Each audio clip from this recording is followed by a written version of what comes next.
सब प्रकार से प्रकृति।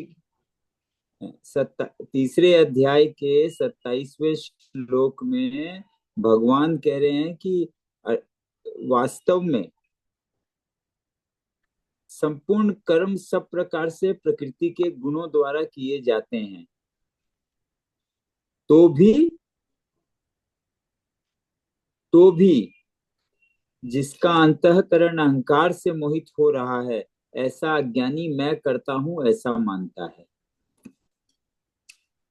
अब इससे हम क्या समझें कि और इसके बाद वाले श्लोक को भी एक बार देख लें। उस दिन हमने इसकी चर्चा की थी, आज इसको बिल्कुल दूसरी प्रकार से हम समझने का प्रयास करेंगे, है ना। और 28वां श्लोक भी एक बार देखिए जी। परंतु हे महाबाहो, गुण विभाग और कर्म विभाग को तत्व से जानने वाला महापुरुष संपूर्ण गुण ही गुणों में बरत रहे हैं, ऐसा मानकर उनमें आसक्त नहीं होता। तो सबसे मूल में तो बात यह है कि हमको आसक्त नहीं होना है। आसक्त हुए बिना हमको कर्म करना है। और ऐसा कब हम कर पाएंगे? ऐसा हम तभी कर पाएंगे जब हमको ये समझ में आ जाए कि ये जितनी भी जो कुछ भी हम करते हैं वो प्रकृति के 3 गुण हमसे करवाते हैं। और गुण विभाग और कर्म विभाग को तत्व से जानने वाला संपूर्ण गुण ही गुणों में बरत रहे हैं, ऐसा मानकर आसक्त नहीं होगा। और जो ऐसा नहीं जानता है, इस प्रकार से इसको नहीं समझता है, वो क्या होता है? वो कर्म में आसक्त हो जाता है। ठीक है। तो अब हम यहाँ पर सबसे पहले आज हम इसको एक दूसरे तरीके से देखते हैं कि एक है क्रिया और दूसरा है कर्म। तो क्रिया और कर्म में भेद है। क्रिया और कर्म में भेद है, यानी अंतर है, फर्क है। क्रिया और कर्म, क्रिया के साथ किसी भी एक्शन के साथ, जो कुछ भी एक्शन होता है किसी प्रकार का, उस एक्शन के साथ अगर मैंने किया है ऐसा लगा दिया जाए, यानी कर्ता को किसी ने किया है ऐसा मान लिया जाए, तो वो क्रिया कर्म बन जाती है। जैसे हमसे बाहर हम देखेंगे कि जैसे बाहर प्रकृति में बहुत तरह के परिवर्तन हो रहे हैं, यानी क्रियाएं हो रही हैं, पर वहां पर कोई भी ये नहीं मानता है कि मैं क्रिया कर रहा हूं। इसीलिए वहां पर वो क्रिया कर्म नहीं बनती, वो क्रिया ही रह जाती है। पर हमारे साथ क्या है, जो कुछ भी क्रिया हम करते हैं तो हमारे मन में क्या रहता है, इसी को अहंकार कहते हैं। अहंकार कहते हैं, हमारे मन में रहते हैं कि मैं क्रिया कर रहा हूं, है कि नहीं। हमने आज तक जो कुछ भी किया है, आप जरा गौर करके बिल्कुल ध्यान से देखिए, आज तक किसी भी एक्शन, हम लोग हर क्रिया के साथ यही कहते हैं कि मैंने ऐसा किया है, मैंने ऐसा किया है। ये जो मैंने किया है, ये खुद को कर्ता बनाना हुआ। और जब कभी भी क्रिया के साथ ये कर्ता जुड़ जाएगा तो क्रिया जो है वो कर्म बन जाएगी। और यहाँ कर्म कहने का ध्येय क्या है? कर्म कहने का तात्पर्य ये है कि बंधन कारक बन जाएगी, बंधन में बांध लेगी, यानी वो कर्म हमको फल प्रदान करेंगे और उन फलों का भोग हमको करना पड़ेगा, यही बंधन है ना। ये फलों का भोग हमको बांध लेगा, इस प्रकार से हम उसमें बंध जाते हैं। ठीक है। और अगर किसी तरीके से हमको ये पता चल जाए कि ये जो कुछ भी क्रिया हो रही है, अभी हमको लगता हम कर रहे हैं, अगर हम ये समझ जाएं, किसी तरह से हमको ये समझ में आ जाए कि जो भी क्रिया हो रही है वो हम नहीं कर रहे हैं, प्रकृति में 3 गुण हैं, सत्य रज तम, इन गुणों के द्वारा ही सारी क्रियाएं हो रही हैं, तो हम अपने आप को कर्ता नहीं मानेंगे। तो जो ये प्रकृति के 3 गुण ही सारे कर्म करवाते हैं हमसे, तो गुण और कर्म के विभाग को तत्व से जो जान लेगा, वो ये भी जान लेगा कि गुण ही गुण में बरत रहे हैं।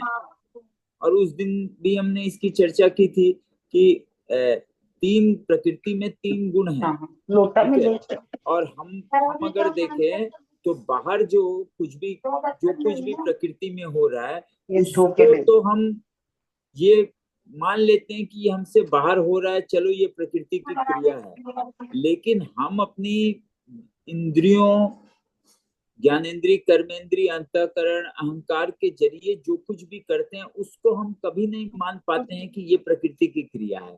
हम उस समय विमूढ़ हुए, हम अहंकार से मोहित हुए। विमूढ़ मतलब बुद्धि का मोहित हो जाना, मूढ़ हो जाना। हम विमूढ़ हुए, मोहित हुए, बिल्कुल ये समझते हैं कि ये क्रिया मैं कर रहा हूं। बाहर प्रकृति में पेड़ बड़ा होता है तो हम कहते हैं ये बाहर है। जो भी क्रिया होती है हम मान लेते हैं कि ये प्रकृति में क्रिया हो रही है, पर हम जो कुछ भी कर रहे हैं वो प्रकृति की क्रिया है, हम कभी नहीं मानते। हम बिल्कुल कभी भी इसको नहीं समझ पाते, और हम ये हरदम सबसे यही कहते हैं, यही समझते हैं, यही सोचते हैं कि ये सब कुछ मैं कर रहा हूं। और यहीं पर हम अपने आप को कर्ता मान लेते हैं। और यही बात यहाँ 27वें 28वें श्लोक में कहते हैं कि भगवान बार बार कह रहे हैं कि जो इस सृष्टि चक्र को, या ये प्रकृति की क्रिया किस प्रकार हो रही है, ये गुण गुण में आपस में कैसे एक दूसरे, गुण ही गुण के व्यवहार में आ रहे हैं, ये तत्व को अगर कोई न समझे तो वो आसक्त होकर, यानी मैं कर्म कर रहा हूं तो निश्चित रूप से कर्म मेरे लिए करूंगा, उस कर्म का फल मुझे भोगना है, ये सब आसक्ति है। प्रकृति की क्रिया को मैं करता हूं ऐसा मान कर मेरे लिए ये क्रिया है, इस प्रकार से आसक्त होकर कर्म करता है। और जो ये जान जाता है कि ये जो कुछ भी, जो मुझे लग रहा मैं कर रहा हूँ, असल में वो मैं नहीं कर रहा हूँ, वो प्रकृति के 3 गुण मुझसे करवा रहे हैं। आइए इसको थोड़ा और गहरे में जाके समझते हैं कि अब आप देखिए, आज तक हमने जो कोई भी एक्शन किया है, जो कुछ भी हमने क्रिया किया है, जिसको हम कर्म कह रहे हैं, थोड़ा गौर करिए वो हमने कैसे किया। कोई भी एक्शन हमने किया तो हमने कैसे किया, तो हम पाएंगे उस क्रिया को करने से पूर्व में, उसके पहले हमारे मन में उस क्रिया के प्रति हमारे अंदर कोई भाव उत्पन्न हुआ, और वो भाव उत्पन्न होने के फलस्वरूप हमने वो एक्शन या क्रिया की है। अगर हमारे अंतःकरण में कोई भाव उत्पन्न ना होता तो शायद हम कोई भी क्रिया ना करते, कोई भी एक्शन नहीं करते। हम एक्शन तभी करते हैं जब वो हमारे अंदर कोई भी प्रकार का भाव या थॉट आती है, वो थॉट फिर हमसे एक्शन कराती है ना। आइए अब देखते हैं कि ये थॉट या जो भाव या विचार जो हमारे अंदर आया है वो कहाँ से आया है, तो बात पता चलेगी। तो जो भाव या विचार हमारे अंदर उत्पन्न हुआ है, वो भाव या विचार आप देखो, वो बाहर किसी क्रिया को देखकर ही उत्पन्न होता है। जैसे हम बार बार गौर करके देखिए कि आज तक हम जब भी कहते हैं, हम जब भी ये देखते हैं कि हम प्रकृति, जैसे मान लीजिए हम हरदम ये कहते हैं ना, मुझे ये पसंद है, ये मेरा फेवरेट है, मुझे तो इसी तरह का पसंद है। ये पसंद नापसंद हमारे अंदर कहाँ से उत्पन्न हुई? कोई हमने निश्चित तौर पर हुआ देखा है, किसी को व्यवहार करते हुए देखा है, उससे सुना है कि ये ठीक है, इस तरह से बाहर क्रिया को देखने पर ही हमारे अंदर भाव उत्पन्न होते हैं, और फिर वो भाव हमसे क्रिया करवाते हैं, फिर क्रिया को देख कर हमारे फिर भाव बनते हैं। यानी क्या हो रहा है, जो हम क्रिया कर रहे हैं वो, और अपने आप को मैं कर रहा हूं ऐसा मानते हैं, तो वो हमारा कर्म विभाग हो गया। और प्रकृति के 3 गुण से हमारे अंदर भाव उत्पन्न हो रहा है, तो ये गुण विभाग हो गया। इस प्रकार से जो गुण के विभाग को और कर्म के विभाग को तत्व से जान लेता है, वो बिल्कुल भली भांति ये समझ जाता है कि ये 3 गुण ही, क्योंकि बाहर की जो क्रिया है वो भी हो गया सतो रजो तम, ये 3 गुणों के द्वारा ही हो रही है। और हमारे अंदर जो भाव की क्रिया हो रही है या भाव से जो क्रिया हो रही है, वो भी सतो रजो तम, इन 3 गुणों के ही द्वारा हो रही है, और कुछ भी नहीं हो रहा है। यानी ये गुण ही गुण आपस में एक गुण गुण आपस में बरत रहे हैं, यानी गुण ही गुणों का भोग कर रहे हैं, उपयोग कर रहे हैं। इसको कोई कोई टीकाकार पूरी स्पष्टता से नहीं समझने पर यह भी कहते हैं कि जो इंद्रिय हैं इनके विषय भार हैं, और इंद्रियों के विषयों से संयोग होने को हम गुण ही गुणत में बरत रहे हैं।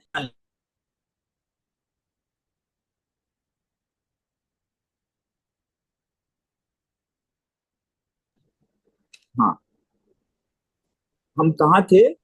ये म्यूट कहाँ से हो गया था? सॉरी कोई बात कुछ नहीं, हो गया था। नहीं कोई बात नहीं। ये मूड कहाँ से हुआ था, कहाँ से गुण भाव आप कर रहे थे, गुण और कर्म के बारे में बता रहे हाँ, थे। तो ये तो गुण शब्द का अर्थ, गुण का अर्थ भी क्रिया ही होता है और कर्म का अर्थ भी क्रिया होता है। पर फर्क क्या हो गया? गुण क्रिया जो है वो गुण गुण कब क्रिया है?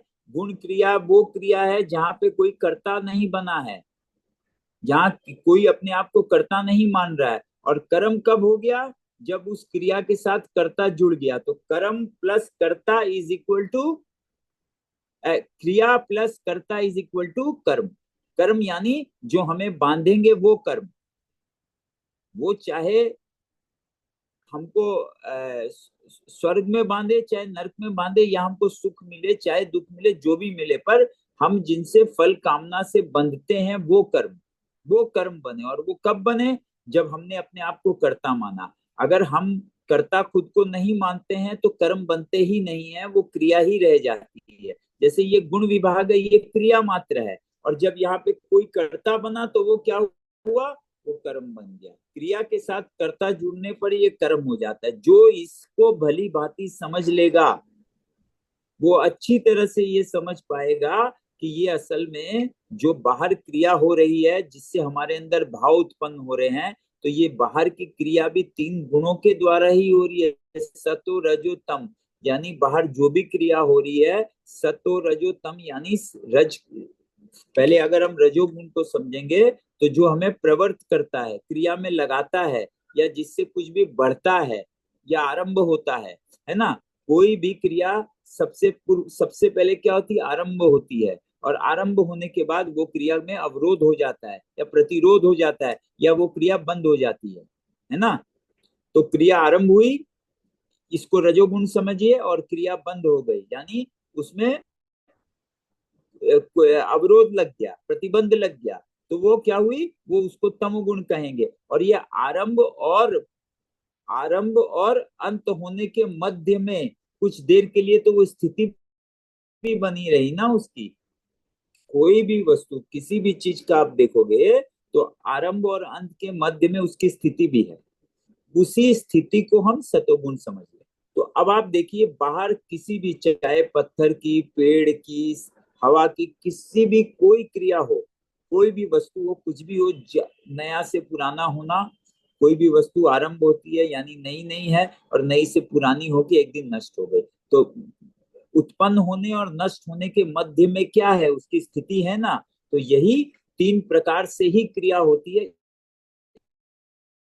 इसी को हम बार बार कहते हैं कि 3 गुणों के द्वारा ही सारी क्रियाएं होती है। बाहर आप देख लीजिएगा, कोई भी क्रिया अगर हो रही है तो ये 3 में से कोई एक मोड में जरूर रहती है। इसी को हम कह सकते हैं मोड ऑफ एक्शन। प्रकृति में जो भी क्रिया होती है ये उसके मोड्स हैं, 3 ही मोड हैं, सत रज तम कह लीजिए इसको। मॉडर्न साइंस में मास मोमेंटम स्ट्रेस कहते हैं, या आइजैक न्यूटन 200 100 150 200 साल पहले वो कहते थे इसको एनर्जी या एक्सिलरेशन रिएक्शन। और हमारे पुराणों में, भारत के सनातन वाङ्मय में हम इसे सतरजतम कहते हैं। एक ही बात, आप बात समझने के बाद कुछ भी कहो। और इसी को तीन गुण कहते हैं, तीन गुण, त्रिगुण। और इन तीन गुणों के द्वारा ही इन तीनों में से कोई एक मोड में जरूर होगा। या तो कोई क्रिया आरंभ होगी, या कोई वस्तु नई है, उत्पन्न हुई और एक दिन नष्ट हो जाएगी, और उत्पन्न और नष्ट होने के मध्य में उसकी स्थिति है। ये बहुत ही महत्व की बात है। इसको समझने से आप समझ पाओगे बाहर जो कुछ भी है, ये तीन गुण, ये तीन क्रिया, तीन प्रकार के गुण, यानी प्रकृति के गुण। इसको त्रिगुण भी कह सकते हैं, गुण भी कह सकते हैं, एक ही बात है। प्रकृति में जो भी क्रिया होती है, इन तीनों में से कोई एक क्रिया कभी न कभी हो ही रही होगी। इन तीनों गुणों के द्वारा ही सारी क्रियाएं प्रकृति में हो रही है। और उस क्रिया को देखकर हमारी इंद्रियों के जरिए हम जब हम इसको अंदर अनुभव करते हैं, तो हमारे अंदर भाव उत्पन्न हो जाते हैं, है ना। हमारे अंदर भाव उत्पन्न होने को हम अंतःकरण कह सकते हैं, या अपना अंतर जगत कह सकते हैं। और बाहर जो शक्ति की क्रिया हो रही है, इसको हम बहिरी जगत कह सकते हैं। ये अंतर जगत और बहिरी जगत है ना। तो बहिरी जगत की क्रिया को देखकर या भोग कर हमारे अंदर भाव उत्पन्न हो जाते हैं। जैसे आप उदाहरण के तौर पे देखिए कि आप अगर कभी आपने एक समोसा खाया, तो अभी मैं अगर आप लोगों से कहूं कि समोसे का स्वाद कैसा होता है, तो अगर 10 लोग यहाँ सुन रहे हैं, तो सब जिसने जो जो समोसा खाया है, उसके मन में वही स्वाद उत्पन्न हो जाएगा अभी का भी। जिसने जो खाया है, जिसने जैसा समोसा खाया है। मैं इसी प्रकार से अगर बोलूं कि आम, तो आप जिसने हमने जिसने जैसा आम खाया है, उसके अंदर वैसे ही आम का भाव आ जाएगा। तो ये आम का भाव कैसे आ गया? अभी तो हमने आम खाया नहीं, अभी तो हमने समोसा खाया नहीं। तो पिछले जो जिस प्रकार से हमने उस समोसे या आम का स्वाद लिया था, वो स्वाद हमारे अंतःकरण में भाव के रूप में रह गया, स्टोर हो गया। और अब जिसके अंतःकरण में जिस प्रकार से भाव रह गया है, फिर वो उसी भाव के अनुसार ही क्रिया करता है। अब जैसे किसी ने एक बार समोसा खाया, उसको बहुत अच्छा लगा, तो बार बार जहां गुजरता है उसके मन में समोसा आ जाता है। तब उसको वो समोसा खाने के लिए उसको उत्साहित करता है। ये भाव ही तो उत्साहित करता है। तब वो जाके बोलता नहीं भाई, मुझे तो समोसा खाना है। इसी प्रकार से किसी ने आम खाया और उसको बहुत खट्टा लगा, उसका एक्सपीरियंस अच्छा नहीं है, तो आम कोई उसको देगा तो बोलेगा नहीं नहीं, मैं नहीं खाऊंगा। तो ये क्या है? ये पहले क्या भाव जो हमारे अंदर रह गया, वही भाव तो अब हमसे क्रिया करवा रहा है ना। और हमारे अंतःकरण में जो भाव रहते हैं, वो भी इन तीन गुणों के द्वारा ही चलते हैं। या तो सत्वर गुण है, या तो रजो है, या तो तमो है। या तो हम कार्य में प्रवृत्त होते हैं, या प्रवृत्त हुए कार्य को अवरोध करते हैं, यानी रोकते हैं। और वरना आरंभ और उसके अंत के मध्य में उसकी स्थिति को समझते हैं, है ना। उसकी स्थिति को हम समझते हैं। जैसे इस समय हम क्या कर रहे हैं? इस समय हम समझने का प्रयास कर रहे हैं। तो समझने का प्रयास कर रहे हैं, यानी हमारा सतोगुण बढ़ा हुआ है अभी। और ऐसा नहीं है कि सतोगुण बढ़ा है तो रजो या तमो हम में नहीं है। इस वक्त सतोगुण बढ़ा हुआ है। और जब हम किसी कार्य को आरंभ करके किसी कार्य में लगेंगे, जैसे हम दौड़ रहे हैं तेज, तो उस समय क्या है, दौड़ते भी रहे और समझते भी रहे, ऐसा हो सकेगा? नहीं होगा। तो उस में क्या हमारा रजोगुण बढ़ा, तो क्या होता है, हमारा तमोगुण उस समय बढ़ जाता है। तो इसका अर्थ ये हुआ कि तमोगुण, रजोगुण, सतोगुण तीनों ही रहते हैं। तीन मोड हर समय रहेंगे। आप कोई टेप रिकॉर्डर चलाते हो या अपना फैन चलाते हो, उसमें 1 2 3 4 नंबर तक उसके नंबर्स हैं आपको पंखा तेज करने के। तो आप अगर 4 में चलाते हो, क्या 1 2 3 हट जाते हैं? नहीं, उस समय 4 चलता है, 1 2 3 भी रहते हैं। आप 4 से 3 पे भी स्विच करोगे तो फिर क्या 4 हट जाएगा? नहीं, 4 रहेगा, आप 3 पर आ गए हो। या किसी स्विच को आप ऑफ करते हो, तो क्या ऑन बंद हो जाए? ऑन नहीं रहता है, रहता है। अभी आपने ऑफ किया और फिर वो ऑन होगा। अच्छा, जब आप स्विच को ऑफ करते हो, तो वो अगला स्टेज क्या होगा? ऑन करने का ही होगा। और अगर आपने किसी स्विच को ऑन कर दिया, तो उसकी अगली स्टेज क्या होगी? ऑफ करने की होगी, है ना। यानी एक गुण जब प्रवृत्त होता है, रजोगुण अगर प्रवृत्त होगा, तो वो अब तमोगुण को जरूर लाएगा, और साथ में सतोगुण का भी आने का भी संभावना है ना। तो ये बिल्कुल तीन गुण इसी प्रकार से काम करते हैं, जिसके हमारे शास्त्रों में उदाहरण है तेल, दिए और बाती का। तेल, दिया और बाती, ये तीनों स्वभाव में विपरीत है। तेल, बाती और अग्नि, है ना। जी हम जिसको कह रहे हैं वो अग्नि, तेल, दिया और अग्नि, ये तीनों स्वभाव में विपरीत है, पर तीनों मिलकर, तीनों एक साथ मिलकर प्रकाश करने का कार्य करते हैं। जैसे अगर आप तेल में अग्नि लगाओ तो तेल नहीं जलेगा, अग्नि भी बुझ जाएगी। अगर आप बाती में अग्नि जला दो तो बाती तुरंत भस्म हो जाएगी, तो ज्यादा देर तक नहीं रह पाएगी। लेकिन आप तेल में भिगो कर अगर बाती में अग्नि लगा दो तो वो दीपक की तरह जलती रहेगी, है ना। इसी प्रकार से ये तीन गुण विपरीत होने पर भी एक साथ रहते हैं, और ये तीन मोड ऑफ एक्शंस है। इसी से इस जो भी क्रिया हो रही है प्रकृति में, जो कुछ भी क्रिया होती है, अब हम बार बार ये क्लियर समझ लें कि जब भी हम प्रकृति कहते हैं, नेचर कहते हैं, हम हरदम अपने बाहर देखते हैं, यानी बाहर जो संसार है हम उसको तो ये मान लेते हैं कि ये नेचर है, प्रकृति है। लेकिन हमारे हमारे जो हमारे पास जो पांच ज्ञानेंद्रिय, कर्मेंद्रिय और हमारा अंतःकरण है, ये भी प्रकृति है, ये हम कभी नहीं मानते, ये हम बिल्कुल समझ भी नहीं सकते हैं। हम इसके बारे में हमको कोई आइडिया नहीं है और हमने कभी समझने का प्रयास नहीं किया। परंतु हमारा जो अंतःकरण है, यानी जो हमारा मन है, बुद्धि है, हमारे पास औजार है ना, ये करण है ना, इन्हीं को करण कहते हैं। इसीलिए जो अंदर है उसको अंतःकरण और जो बाहर है उसको बहिरीकरण कहते हैं, करण, है ना। तो करण मतलब औजार, इंस्ट्रूमेंट्स, जिससे कोई भी कार्य किया जाएगा। तो हमारे पास 13 करण है जिससे हम क्रिया करते हैं, और क्रिया करने का सिर्फ तीन ही मोड हो सकता है, या तो हम क्रिया करते हैं, या कि आरंभ की हुई क्रिया को बंद करते हैं, या आरंभ और बंद के मध्य में उसको समझते हैं। जैसे अभी इस समय हम समझ रहे हैं, तो ये सतोगुण बढ़ा हुआ है, और तीनों ही रहेंगे। यदि सतोगुण आपका बढ़ा हुआ तो इस समय क्या है, रजोगुण होते हुए भी दबा हुआ है। फैन अगर 3 नंबर मोड पे तो 1 2 है, पर वो दबे हुए हैं 3 से, 4 भी दबा हुआ है 3 से, इसी प्रकार से, है ना।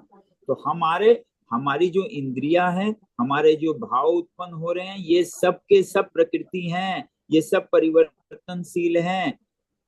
इनको हम आज तक मैं हूं ऐसा मान लिए थे। हमने अपने भावों को, अपने संस्कारों को, अपने थॉट्स को, अपने मन को, बुद्धि को, शरीर को, इंद्रियों को, सबको मैं हूं ऐसा मान लिए थे। मैं हूं और मैं ही कर्म करता हूं, इस तरह से ना समझी की वजह से इन सबको मैं मानकर मैं करने वाला हूँ, मैं कर रहा हूँ, मैं करता हूँ, और फिर जब मैं करता हूँ तो इस जो कुछ भी होगा उसका फल मुझे भोगना है, मेरे लिए ही है, ऐसा आसक्त होकर हम कर्म करते चले आए, और इस प्रकार से हम कर्म बंधन में बंधते चले आए। और यहाँ पर क्या हमने समझा कि जो कुछ भी क्रिया हो रही है, बाहर जो हो रही है वो बाहरीकरण, और हमारे अंदर जो क्रिया हो रही है वो अंतःकरण।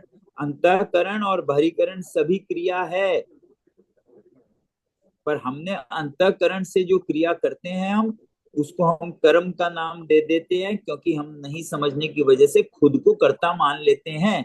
और कर्ता मानने से जो क्रिया बाहर हो रही है, जो हम जिसको हम प्रकृति कहते हैं, हमें कोई संकोच नहीं होता।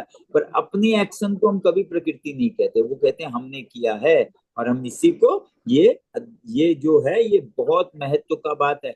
जो मनुष्य, भगवान यह कह रहे हैं, जो पुरुष, इस पुरुष का अर्थ यहाँ पर महिला पुरुष सभी के लिए होता है। पुरुष मतलब सिर्फ मेल्स नहीं, यहाँ पुरस्कार, जैसे हम आत्मा को भी पुरुष कहते हैं, गीता सांख्य दर्शन में आत्मा को भी पुरुष ही कहा जाता है, ठीक है। तो वो तो आत्मा कहेंगे तो फिर स्त्री पुरुष खत्म हो जाएगा, आत्मा यानी टोटल आत्मा सब एक हुई।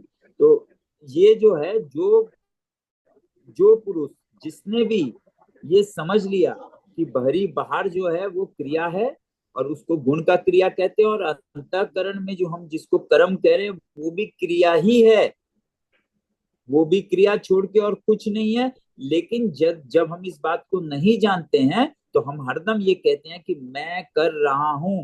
तो हम यहाँ जैसे ही मैं कर रहा हूं ये आता है, वैसे ये जो हमारे हमसे जो कुछ भी एक्शन हो रहा है वो कर्म बन जाता है और हमको मान लेता है। तो इसी प्रकार से गुण विभाग और कर्म विभाग को जो तत्व से जान लेगा वो ये जान लेगा कि देखिए बाहर जो क्रिया हो रही है हमारे अंतःकरण में भी उसी से ये क्रिया उत्पन्न हुई है और यही आगे और क्रिया करा रही है, तो ये सब आपस में गुणी गुण में बरत रहे हैं। ऐसा मानने वाला कभी भी कर्म बंधन में नहीं फंसेगा, आसक्त नहीं होगा। ठीक है ना। ये 27वां और 28वां आप समझ लो हमारे समझने के लिए सबसे महत्व है। ये भगवत गीता का हृदय है, मूल सार है। इस तत्व को, इन बातों को समझे बिना गीता जीवन में प्रयोग में नहीं आ सकती, क्योंकि जो इस प्रकार से जान लेगा, अब वो जो कर्म करेगा ऐसा जानकर उसका कर्म कर्म नहीं कर्म योग बन जाएगा। इसी कर्म योग की बात भगवान बार बार कह रहे हैं। अर्जुन इसको नहीं जानने की वजह से मैं करता हूं ऐसा मानकर युद्ध करने से मुझे पाप लगेगा, ऐसा सोचकर युद्ध को त्यागने की बात कर रहा है ना। और अगर, और इसीलिए भगवान उसको समझा रहे हैं कि अगर तुम इन ये गुण विभाग को, कर्म विभाग को जानकर अगर तुम युद्ध करके तुम कितनों को भी मार दो, लेकिन तब तुम ये जानोगे कि ये 3 गुण करवा रहे, तुम कर्म बंधन में नहीं फंसोगे, तुमको किसी प्रकार का कोई पाप नहीं लगेगा। आइए अब 29वां देखते हैं। हाँ देखिए, ये उसी बात का एक्सटेंशन है कि प्रकृति जन्य गुणों से अत्यंत मोहित हुए। यानी प्रकृति जन्य मतलब प्रकृति के जो 3 गुण हैं उनसे मोहित हो जाते हैं हम। मोहित हो जाते हैं, मोहित होने का अर्थ क्या होता है कि जो है वो हम समझ ही नहीं पाते हैं, है ना। हमारी बुद्धि उसको समझ नहीं पाती, यही मोहित होना होता है। मोहित हुए, और जब हम मोहित हुए तो हम अज्ञानी हो गए, और अगर हम मोहित नहीं हुए, हम वास्तव को अनुभव कर रहे हैं तो हम ज्ञानी हो गए। यही तो अज्ञानी और ज्ञानी। तो अज्ञानी मनुष्य गुणों और कर्मों में आसक्त रहते हैं। जो ऐसा नहीं जानेगा वो हर समय कर्मों में आसक्त रहेगा। मैं करता हूं, मेरे लिए है, मुझे इसका फल प्राप्त हो, मुझे हर समय सुख की प्राप्ति हो, है ना। और इसके विपरीत क्रिया प्रकृति के गुणों के द्वारा जगत चक्र के निमित्त हो रही है। तो मैं करता नहीं हूं, मैंने कर्म नहीं किए तो फल भी मेरे लिए नहीं हो सकता। ऐसा भाव ही कर्म को कर्मयोग बनाता है ना। जब हमारे में ऐसा भाव आ जाए तब हमारा कर्मयोग बन जाता है। और आगे और क्या होता है, और और इसी प्रकार कर्म योग को अनुष्ठान करते रहने से, यानी कर्म योग इसी प्रकार से करते रहने से हमारा अंतःकरण पूरी तरह से धीरे धीरे शुद्ध हो जाता है। और उस शुद्ध अंतःकरण होने पर हमको आत्मज्ञान प्राप्त हो जाता है, यानी हम आत्मा है ऐसा हमारे बोध में आ जाता है। और ये आने के बाद आत्मा और परमात्मा, इन दोनों में कोई भेद नहीं है, ऐसा हम समझ लेने पर हमारा कल्याण हो जाता है। यही कल्याण अर्जुन चाहता था, जिसका मार्ग यही है।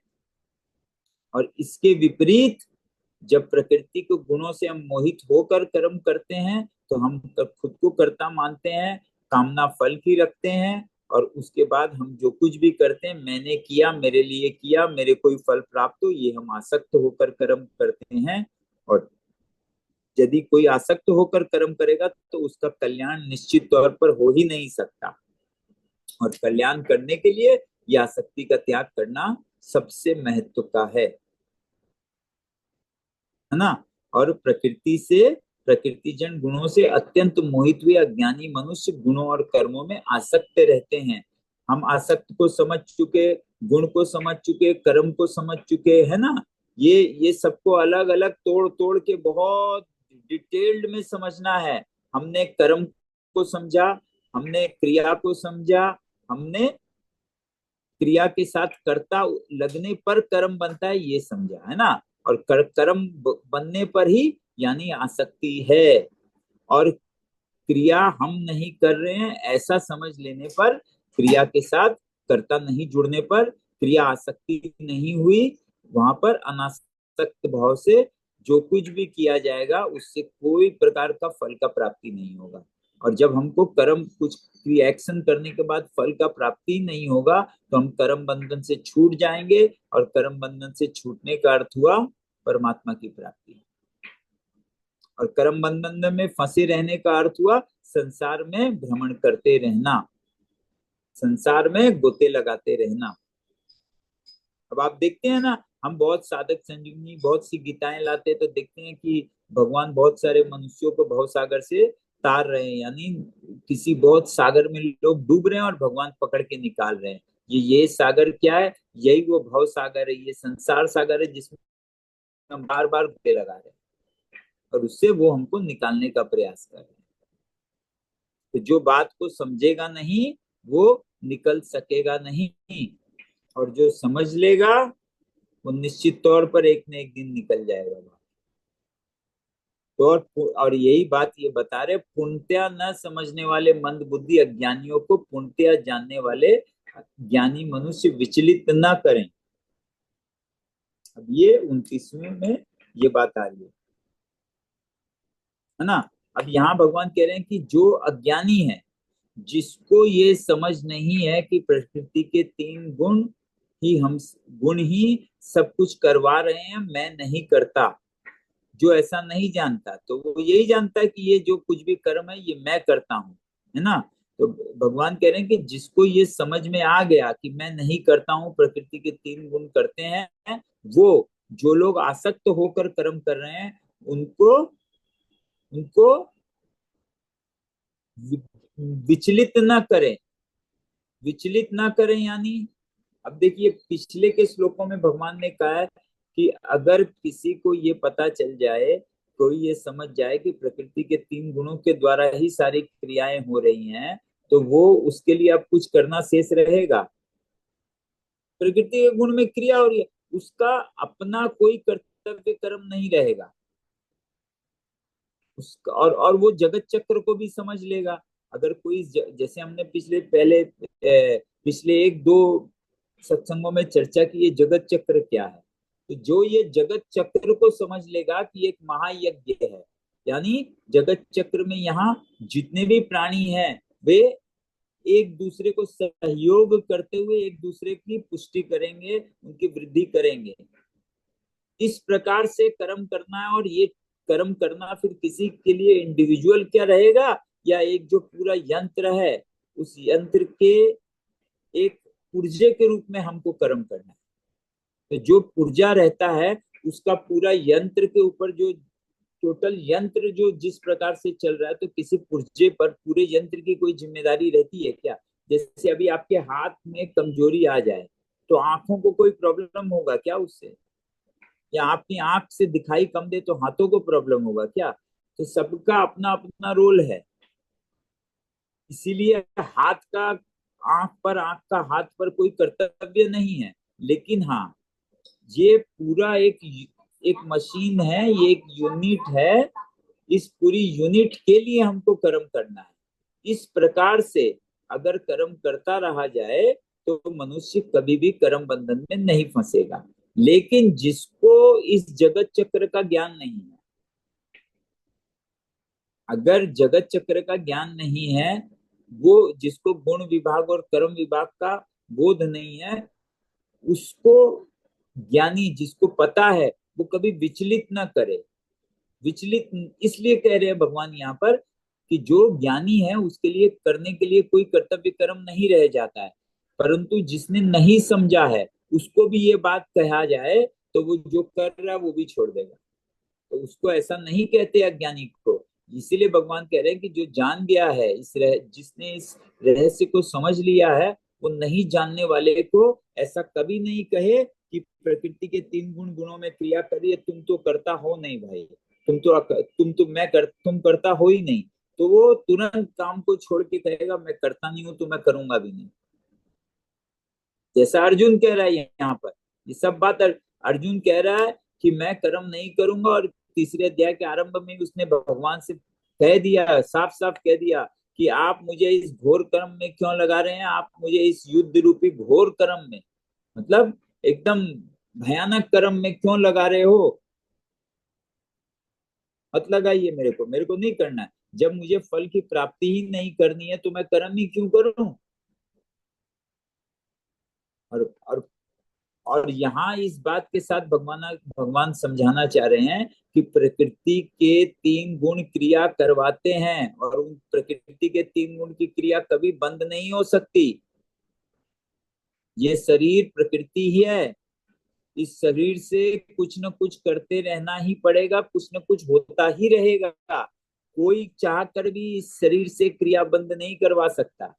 जब तक ये शरीर है, जब तक इस शरीर में प्राण है, तब तक ये क्रियावान है, ये क्रिया करता ही रहेगा। यहाँ क्रिया को रोक पाना किसी के लिए संभव नहीं है। लेकिन मैं क्रिया नहीं करता हूं ऐसा जान ले, तो ये जो क्रिया हो रही है शरीर की, ये हमको बांधेगी नहीं, क्योंकि ये प्रकृति है।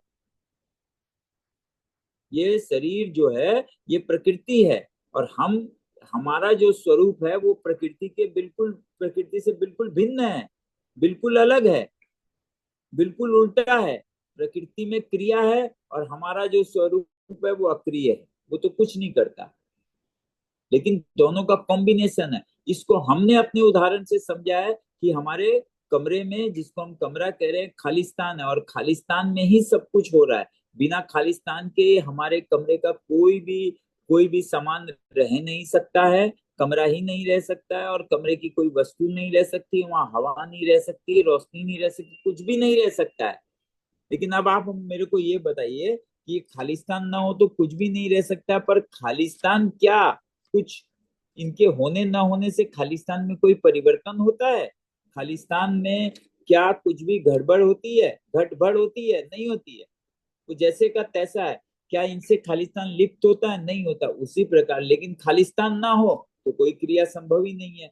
उसी प्रकार से क्रिया अलग है और हमारा स्वरूप बिल्कुल उससे भिन्न है। और हम क्रिया को, अपना स्वरूप को ही क्रिया अगर मान ले, तो यही बुद्धि का मोहित होना होता है। और जैसे ही हम अपने स्वरूप को क्रियावान मानेंगे, मैं क्रिया करता हूं ऐसा मानेंगे, वो क्रिया कर्म बन जाएगा, और कर्म बनकर हमको बांध लेगा। क्रिया नहीं बांधती है, बांधता क्या है? कर्तापन, यही आसक्ति है।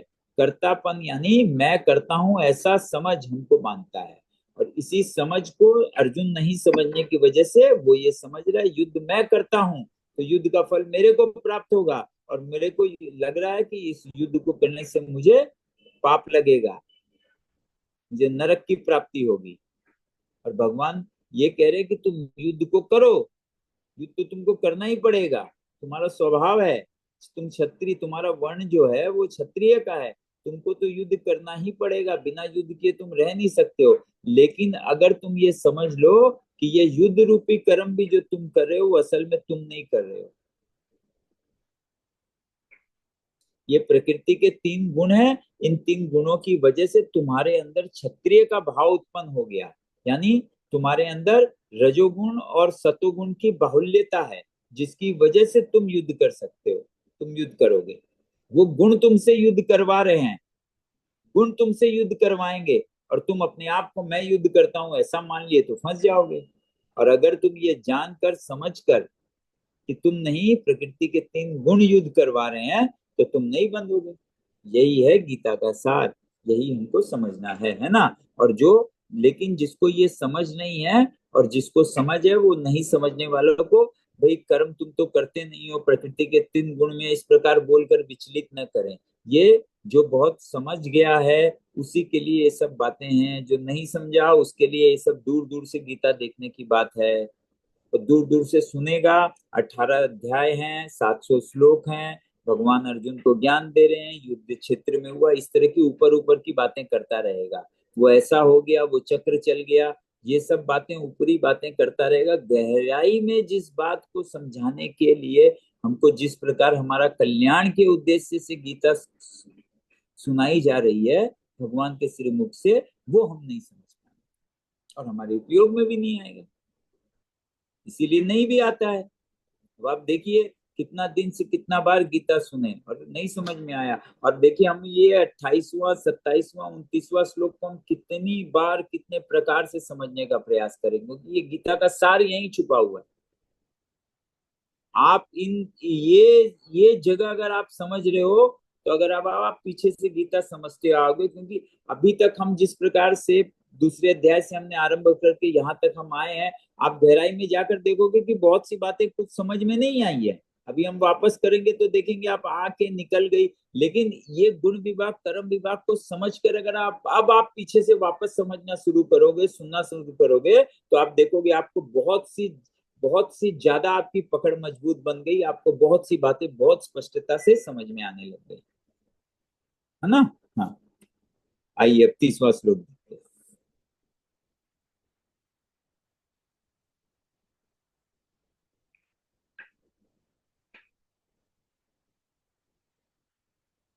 है ना। तो यहाँ अब भगवान अब सबसे मूल बात बता रहे हैं। जो सबसे मूल बात है, ये जो पिछली बातें हमने समझ ली हैं, उसको समझने पर ही मनुष्य इस मूल बात को समझ पाएगा, वरना नहीं समझ पाए। यहाँ भगवान उस अर्जुन से कह रहे हैं कि तू विवेकवती बुद्धि के द्वारा, अब हमारी बुद्धि जो है वो जब इस इस प्रकार से स्वरूप, यानी हमारे जो अकर्ता स्वरूप है और प्रकृति रूपी जो क्रिया है, इन दोनों के भेद को जब समझने लगे, यानी गुण विभाग को कर्म विभाग को इसको समझने लगे, इन दोनों विभागों को अलग अलग किस प्रकार से ये कर रहे हैं और कैसे हो रहा है ऐसे समझने लगे, तब हमारी बुद्धि जो है वो विवेक कहलाएगी उस समय। तो वही विवेकवती बुद्धि के द्वारा, साधारण बुद्धि के द्वारा नहीं होने वाला है। बुद्धि तो सभी में है भाई, रोड तो सभी क्रॉस करते हैं, सभी कर सकते हैं, गाड़ी आ रही है बच के जाना है, ये तो सभी कर सकते हैं। परंतु यहाँ पर बात आ रही है कि इस प्रकार से गुण विभाग और कर्म विभाग को जो अलग अलग करके अच्छे से समझ लिया हो, उसकी बुद्धि जो है वो विवेकवती हो गई। हम उस बुद्धि को विवेकवती कह सकते हैं। तो भगवान इसीलिए कह रहे हैं कि तू विवेकवती बुद्धि के द्वारा संपूर्ण कर्तव्य कर्मों को मेरे अर्पण करके, यानी मेरे को अर्पण कर दे। अब ये भगवान को अर्पण करके करने का अर्थ क्या हुआ? जो गुण विभाग कर्म विभाग को समझ लिया, जिसने इस जगत चक्र को समझ लिया, तो ये जगत चक्र या ये गुण, प्रकृति के जो गुण हो रहे हैं, ये जो विभाग है, ये सब इस तरह से एकदम लॉ एंड ऑर्डर में चल रहे हैं, इनका लॉज लगा हुआ है। ये सब किसके द्वारा हो रहे हैं? कौन कर रहा है? इसको कौन संभालता है? कि किसने बनाया, कैसे चल रहा है? तो हम आखिर में आगे गीता भी समझेंगे तो और हमको स्पष्टता आएगी, ये सब ईश्वर के द्वारा हो रहा है। तो सब कुछ ईश्वर के द्वारा हो रहा है, और ये युद्ध रूपी जो महाभारत का युद्ध हो रहा है, ये भी ईश्वर की ही लीला है, सब कुछ उन्हीं की लीला है। ये बात अभी हमारी समझ में नहीं आएगी, पर ये आगे की बात यहाँ पे कह दिया है अर्जुन को। भगवान कह रहे हैं कि तू जो इस प्रकार से समझ पाएगा, वही तो भगवान को अर्पण करके कर्म कर पाएगा। वरना हम बोलते हैं, सुनते हैं बहुत सारी बातें, हम कर पाते हैं क्या? क्यों नहीं कर पाते? क्योंकि हमने इन गहरी बातों को समझा नहीं,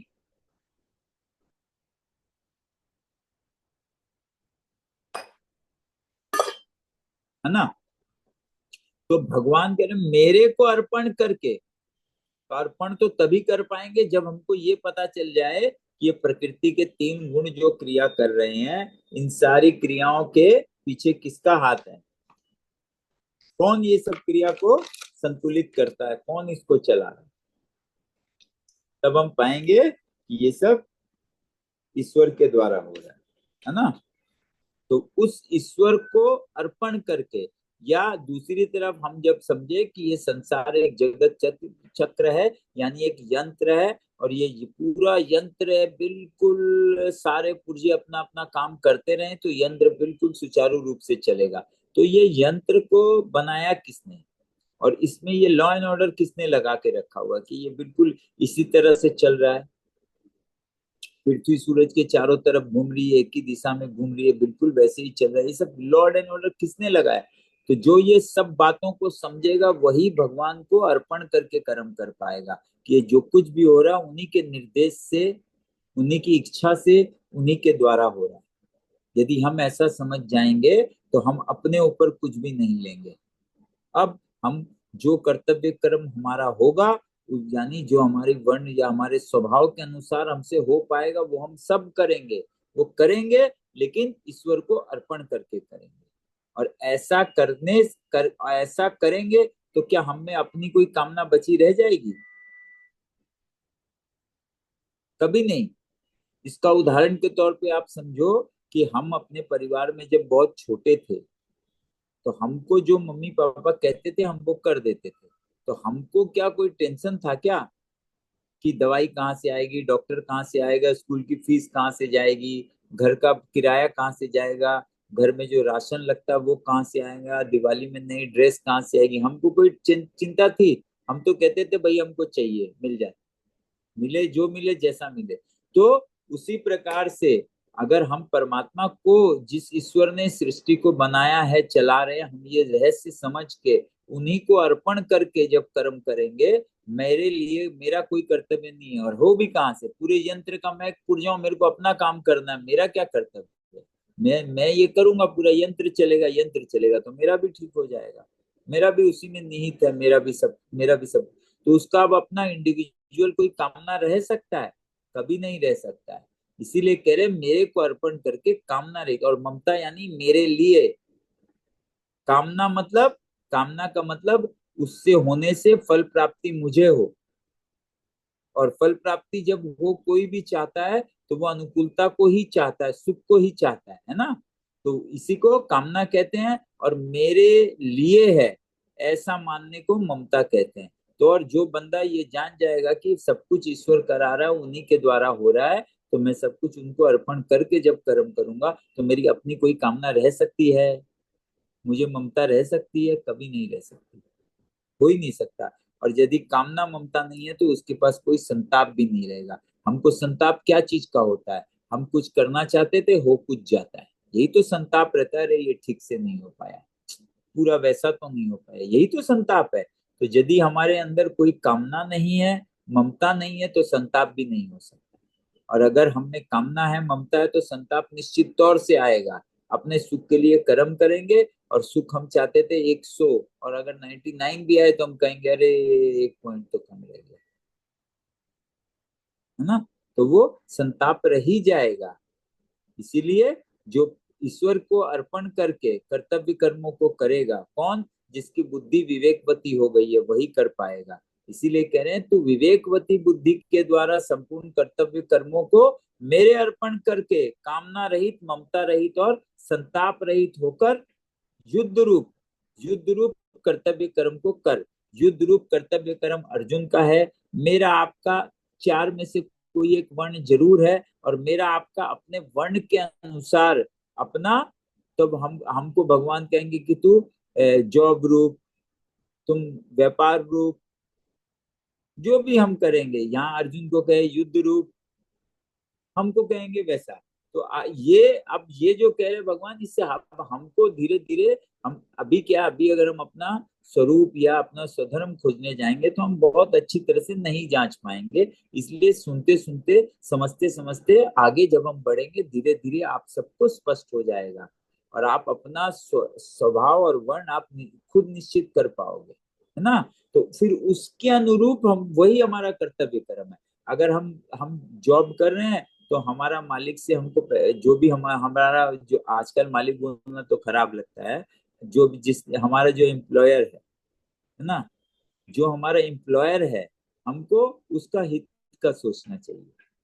और हर कभी ऐसा कोई कार्य नहीं करना चाहिए जिससे हमारा एम्प्लॉयर को नुकसान हो। और हमको जो सर्विस के लिए जो जो कुछ भी मिल रहा है, जो कुछ भी हमारे को सैलरी मिल रही है, हम लोग को अपना सैलरी के साथ जस्टिफिकेशन करना चाहिए कि मुझे तो ये सैलरी मिल रही है, मैं बदले में क्या दे रहा हूँ।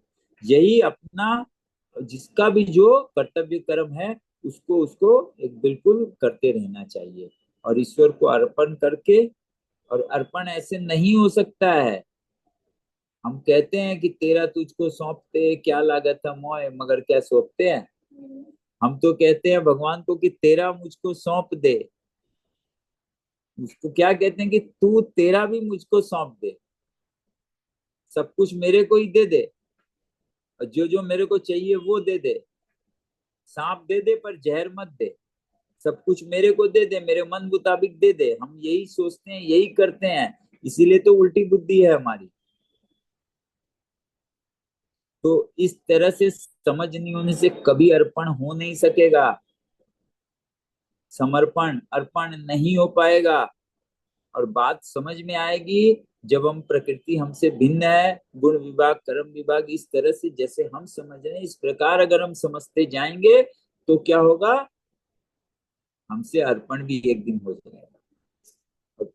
ईश्वर को अर्पण करके कर्म करने का अर्थ ही हुआ कि वो कामना ममता और संताप रहित होगा, और जो कर्तव्य कर्म होगा वो करेगा।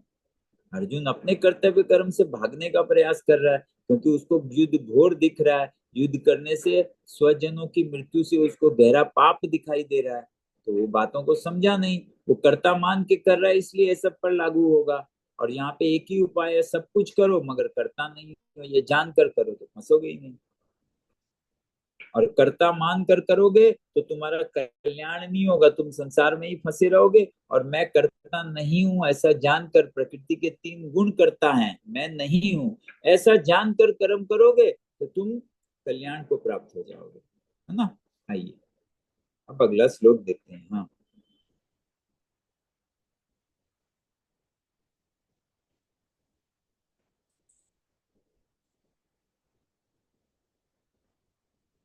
और अभी तक भगवान ने जो बताया उसी उन्हीं बातों को, जिन बातों को हमने अभी काफी डिटेल्ड वे में समझा है, उसी को भगवान आगे और भी उसकी उसको उस अपना मत अपना सिद्धांत को और गहराई में बता रहे हैं कि जो मनुष्य दोष दृष्टि से रहित होकर श्रद्धा पूर्वक, दोष दृष्टि का अर्थ क्या होता है, दोष दृष्टि क्या है कि दोष दृष्टि ये होता है कि हम जो भी सुने भाई ऐसा तो हो रहा है, सब समय ऐसा होगा ये तो जरूरी नहीं है। दोष निकालना शुरू किया ना मैंने। भगवान कह रहे हैं बात ठीक है मगर हर समय ऐसा होगा ये तो जरूरी नहीं है, कभी कभी और कुछ भी तो हो सकता है। इस तरह से हम दोष निकालना आरंभ करते हैं, और धीरे धीरे हम देखते हैं कि हम कुछ नहीं सिर्फ दोष निकालते हैं, दोष छोड़ के हमको और कुछ निकालना आता ही नहीं। हम कहीं भी जाएं कहीं भी पहुंच जाएं दोष ही निकालते रह जाते हैं। दोष निकालते निकालते हम खुद ही बहुत गहरे दोषी बन जाते हैं, है ना। तो और लेकिन भगवान कह रहे हैं कि जो मनुष्य दोष इस तरह की दोष दृष्टि नहीं रखता, तो अब जो दोष दृष्टि नहीं रखता वो बोलता है इतना ठीक हो रहा है बाकी भी ठीक हो जाएगा, यही ठीक है, इससे अच्छा तो मुझे कुछ नहीं पता चला, इसी को करता हूँ। ये हुआ दोष दृष्टि से रहित होना। इसी प्रकार से नहीं मेरे को, और जब आप नहीं नहीं यही करूंगा इसी में मेरा कल्याण है, ये क्या हुआ, आप श्रद्धा भी आ गई, है ना। तो जो मनुष्य दोष दृष्टि से रहित होकर श्रद्धा पूर्वक मेरे इस पूर्व श्लोक में वर्णित, जो पिछले के श्लोकों में हमने जितनी भी चर्चा की उसी के बारे में भगवान कह रहे हैं, वर्णित मत का सदा अनुसरण करते हैं। अनुसरण,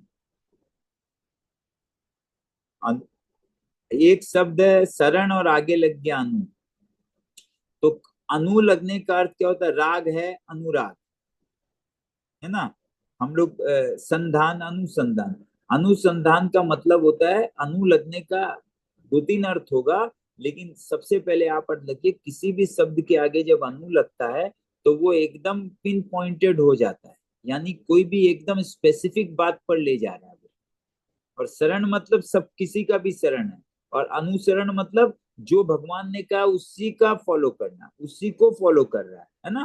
तो ये पिन पॉइंट करता है, जब अनु लग जाता है तो बिल्कुल डॉट पिन पॉइंट कर देता है कि एकदम लक्ष्य जहां पर जो कुछ भी करना है उसको बहुत केंद्रित कर देता है, बिल्कुल यही इसी के लिए। तो ऐसा बोलने के लिए अनु लगा दिया जाता है। अनुसरण करते हैं, जो बातें हमने अभी पिछले श्लोकों में समझी उन्हीं बातों को जो अनुसरण करते हैं, यानी जो आसक्ति से मुक्त होकर कर्म करते हैं, वे भी कर्मों के बंधन से मुक्त हो जाते हैं। कोई और भी है जो होता है, और यहाँ वे भी हो जाते हैं। ये जो और भी है और ये भी है, इसको हम बाद में समझेंगे, ठीक है।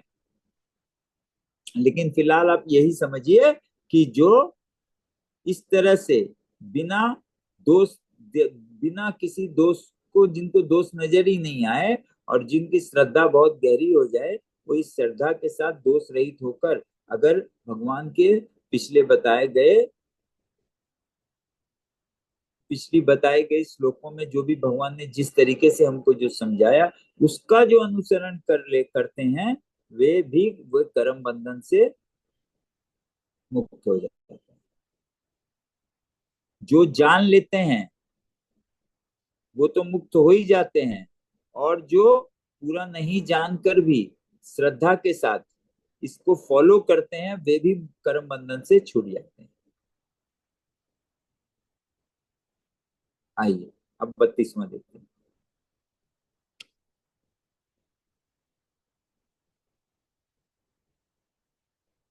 और इसके विपरीत तो हरदम भगवान कहते हैं both side of the story. हर समय गीता में आप देखोगे एक के बाद दूसरा। अब क्या है कि जो वो लोग, परंतु जो मनुष्य मेरे इस मत में दोष दृष्टि करते हुए इसका अनुष्ठान नहीं करते हैं। अनुष्ठान मतलब फिर यहाँ अनु लगा, है ना। अनुष्ठान एक होता है, फिर अनुष्ठान मतलब ये कही हुई बातों का स्पेसिफिकली बिल्कुल ये इन्हीं का, वरना तो बोले किसी भी बात का फॉलो कर लो, लेकिन जब अनु लगा दिया जाता है तो पिन पॉइंट कर दिया जाता है। तो वो अनुष्ठान नहीं करते, इनको जो व्यवहार में नहीं लाते, उन संपूर्ण ज्ञानों में मोहित। यानी ये जो हमने अब तक समझा कर्म विभाग, उसके पहले कर्म विभाग से पहले क्या है? कर्म विभाग से पहले है गुण विभाग, और गुण विभाग से पहले क्या है जो हमने बार बार समझा है, वो क्या है? आसक्ति क्या है, और ये गुण किस प्रकार से क्रिया कर रहे हैं, है ना। जो इस प्रकार से इन बातों में दोष निकालेंगे कि भाई ये तो ऐसा भी है वैसा भी है ना। इस तरह से हम जब समझेंगे तो जो लोग दोष निकालेंगे, और जब दोष मन में आएगा तो वो कभी फॉलो करेंगे क्या? खुद एक्शन करेंगे? कभी नहीं करेंगे। दोष तो निकाला इसीलिए ही जाता कि जब एक्शन नहीं करना हो, वैसे उनको अनुष्ठान नहीं करना हो, उनको फॉलो नहीं करना हो। और जो लोग फॉलो नहीं करते हैं, जिनमें दोष है, उन संपूर्ण ज्ञानों में मोहित अविवेकी मनुष्यों को नष्ट हुआ ही समझो। उनको नष्ट हुआ ही समझो, यानी कि उनका कल्याण नहीं हो सकता है। और जिसका कल्याण नहीं हो सकता है वो नष्ट ही तो हो रहा है, संसार चक्र में गोते लगा रहा है इधर से उधर बार बार। और पूर्ण आनंद की उपलब्धि हो सकती है जिस मनुष्य शरीर से, वो उसका प्रयास नहीं करके सिर्फ भोग विलास में लगा हुआ है। और ये भोग क्या है? जो भी भोग भोगेंगे वो लास्ट में हमको भोग लेंगे, और कुछ नहीं होगा। वो हमको बिल्कुल तड़प और सड़न देंगे और कुछ नहीं देंगे, और इसके अलावा कुछ नहीं हो सकता है। तो वो बिल्कुल, तो इसको नष्ट होना ही तो कहते हैं, अर्थात उनका पतन हो जाता है। एक ही बात है, मतलब गिरे हुए रहते हैं। तो यही जो इस तरह से नहीं समझ के नहीं करता, उसका वही असर होगा। और इसके विपरीत जो भगवान की इन बातों को समझकर, इनको जो समझ लिया है, जिसको इसका ज्ञान हो गया है, वो तो कर्म बंधन से छूट ही जाता है। और जो जिसको पूरा ज्ञान नहीं हुआ लेकिन वो श्रद्धा से अगर फॉलो कर रहा है, तो वो भी कर्म बंधन से छूट जाता है। ये पिछले के श्लोक में कहा, और इस श्लोक में ये कहा। ये सब मिला के हमने 27, 28, 29, 30, 31, 32 ये सबको अच्छे से समझा है। ये जो रिकॉर्डिंग है इसको 2-4 बार देखिए, आप बार बार समझिए। अगर आप यहाँ पर इन बातों को समझ रहे हैं तो आप गीता के कर्म योग को समझ गए। यही योग कर्म योग। इसी प्रकार से अनासक्त भाव से कर्म करने को ही भगवान कर्म योग कह रहे हैं, और आसक्त होके कर्म करने को बंधनकारी कर्म कह रहे हैं। आइए अब 33वां देखते हैं। हाँ,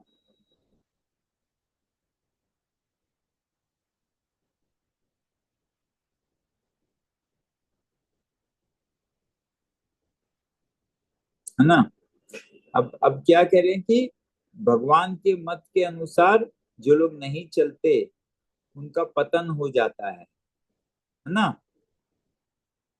तो अब हम ये यहाँ ये समझा रहे हैं 33वें श्लोक में कि ये किस प्रकार से होता है,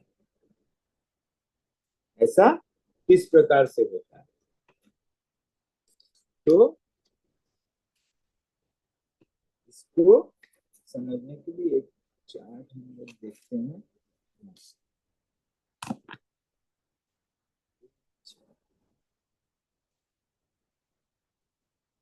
तो संपूर्ण प्राणी ही प्रकृति को प्राप्त होते हैं।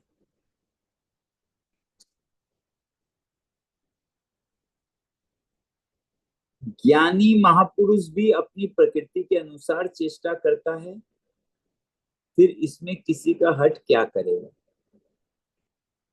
संपूर्ण प्राणी प्रकृति को प्राप्त होते हैं।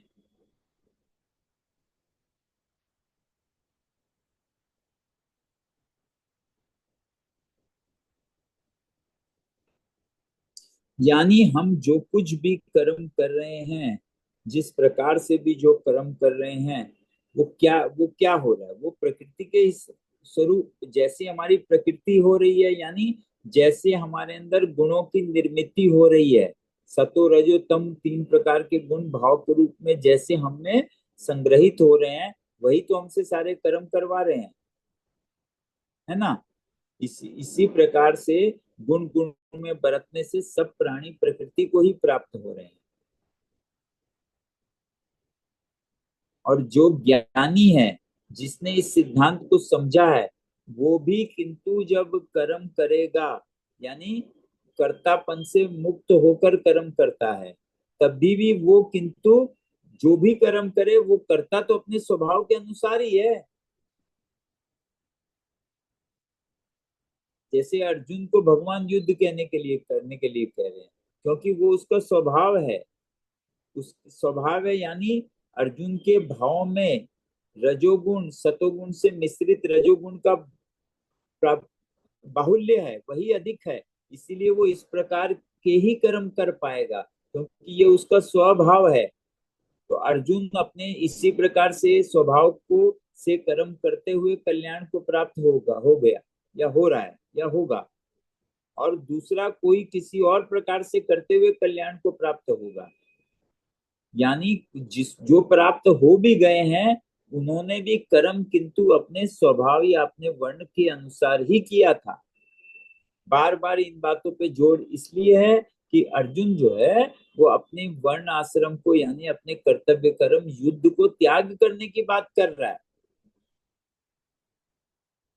तो बार बार यहाँ तक यही घुमा के बोलना चाहता कि आप मेरे को युद्ध में क्यों लगा रहे हैं। और ये अभी इस तीसरे अध्याय में कहा, दूसरे अध्याय में कहा कि मेरे को प्राप्त लगेगा, मेरे को तो बहुत घोर नरक प्राप्त होगा। ये सारी बातें कह रहा है ना।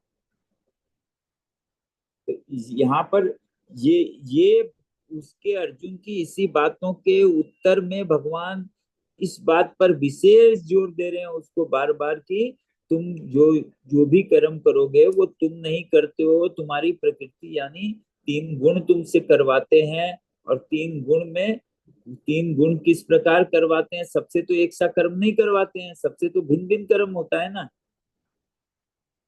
सबसे भिन्न भिन्न अलग अलग प्रकार के कर्म होते हैं। तो क्यों होते हैं? क्योंकि जिसका जैसा भाव या स्वभाव, भाव और निजी भाव को ही स्वभाव कहते हैं। तो जिसका जैसा स्वभाव है, स्वभाव भी प्रकृति ही है, क्योंकि ये क्रियाशील है। जिसका भी जो स्वभाव है, वही स्वभाव उससे कर्म करवाता है, चाहे वो ज्ञानी हो चाहे अज्ञानी हो। इसमें किसी प्रकार के हट की कोई भी आवश्यकता नहीं है, क्योंकि कोई भी अपनी हट से अपने स्वभाव के विपरीत कोई भी कार्य नहीं कर पाएगा। जिसकी प्रवृत्ति जिस प्रकार से होती है, वो उसी प्रकार से ही काम काम कर्म क्रिया जो समझ लो आप, वो वही कर पाएगा, उसके अलावा नहीं कर सकता है। ज्ञानी ज्ञानी जो है उससे सिर्फ क्रिया होती है और अज्ञानी से कर्म होते हैं, पर होते अपने अपने स्वभाव के अनुसार ही है ना।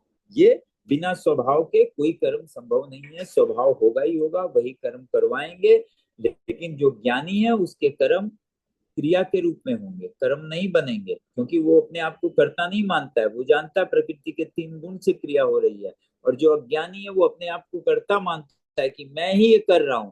लेकिन दोनों के दोनों, ज्ञानी भी अज्ञानी भी, अपने स्वभाव के अनुसार ही कर्म करेंगे।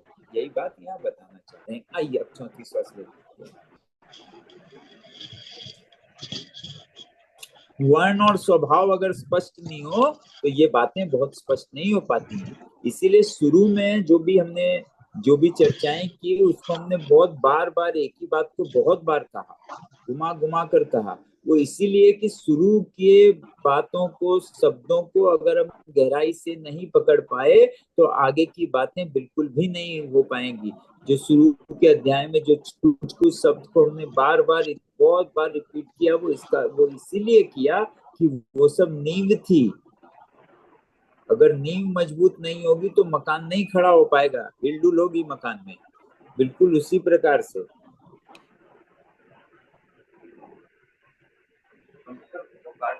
है ना। और मनुष्य को कोई भी प्रकार का उसका वर्ण हो, क्षत्रिय हो चाहे ब्राह्मण हो चाहे शूद्र हो चाहे वैश्य हो, अपने स्वभाव के अनुसार कर्म करने से मनुष्य की कर्मोन्नति हो जाती है और स्वाभाविक तौर पर होती चली जाती है। कर्म करने में सुविधा पड़ेगी जैसा स्वभाव होगा, लेकिन सबकी कर्मोन्नति होती रहेगी। चारों वर्ण व्यवस्था की कर्मोन्नति हो सकती है, कोई किसी से अच्छा या बुरा है ऐसा नहीं है। आइए हाँ, अब 34वां श्लोक देखते हैं।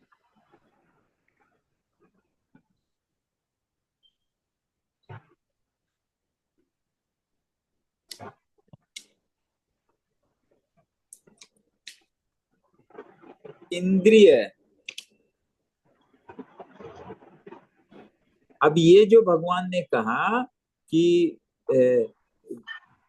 हट करने की क्या बात है, जिसका जैसा स्वभाव है वो उसी प्रकार से सब मनुष्य प्रकृति को प्राप्त होते हैं, और जिसका जैसा स्वभाव है वो वैसे ही कर्म करेगा। और इसमें कोई हट करने की बात नहीं है। ज्ञानी भी अज्ञानी भी दोनों ही अपने स्वभाव के अनुसार ही कर्म करते हैं। अब इसी बात को आगे और समझने से पिछली बात और स्पष्ट हो जाएगी कि इंद्रिय, इंद्रिय के अर्थ में, इंद्रिय, इंद्रिय के अर्थ में यानी जो भी हमारी इंद्रिय है, जैसे अब आप देखो कि हमारा जो भी हमारा नाक है, तो हमारा नाक सब समय क्या खोज रहा है? हमारा नाक का महत्व ही क्या है? अगर बाहर कोई गंध ना हो, किसी वस्तु में कोई गंध ना हो, तो हमारे नाक का होना या ना होना कोई फर्क महत्व रखता है ना। तो नाक का महत्व तभी है जब बाहर गंध है। आंख का महत्व तभी है जब बाहर रूप है। क्या बनता है वो। कान का महत्व तभी है जब बाहर शब्द है। त्वचा का महत्व तभी है जब बाहर ठंडा गर्म का अनुभव है ना। तो ये जो हमारी इंद्रिय है, ये जो बाहर इनके विषय हैं, जो अलमारी है ना इसमें, तो इंद्रिय, इंद्रिय के वो अर्थ में निकालेगा, तुमको यानी बोल रहा निकालना। प्रत्येक इंद्रिय, अब हमारे प्लीज जो जरा जो बात इंद्रिय है कीजिए आप लोग। सब इंद्रिय का एक एक विषय है ना। एक एक, हाँ, एक एक इंद्रिय का एक एक विषय है। तो प्रत्येक इंद्रिय अपने विषय में यानी इंद्रिय, इंद्रिय के अर्थ में, गोल वाला है ना। गोल वाला तरफ मनुष्य राग और द्वेष व्यवस्था से अनुकूलता और प्रतिकूलता में स्थित है। यानी इंद्रिय और विषय से, इंद्रिय और विषय का संयोग होने पर राग और द्वेष उत्पन्न हम में होगी होगी। इंद्रियों से अगर हमारा संयोग होगा, अगर हमारा इंद्रियों से संयोग हो तो हम में राग, और राग की पूर्ति नहीं होने पर द्वेष, इसकी ये उत्पन्न होगा ही होगा। इसको बिल्कुल भी नहीं रोका जा सकता। हम राग को अनुकूलता और द्वेष को प्रतिकूलता मान लेते हैं ना। अनुकूलता और प्रतिकूलता वैशाख लेकर स्थित सुनो, है ना। और मनुष्य इन दोनों के वश में नहीं होना चाहिए।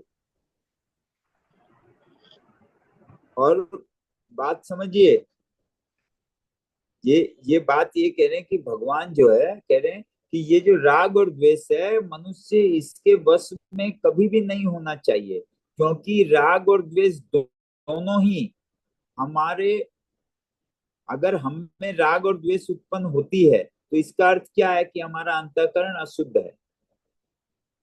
क्योंकि हम राग यानी जो सुख हमने एक बार पा लिया उसको बार बार पाना चाहते हैं, यही राग है।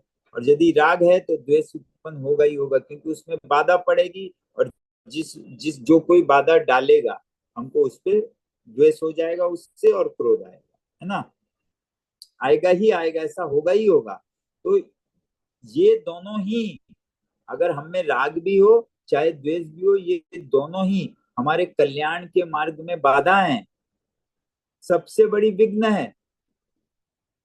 इसी को हम अशुद्ध अंतःकरण कहते हैं।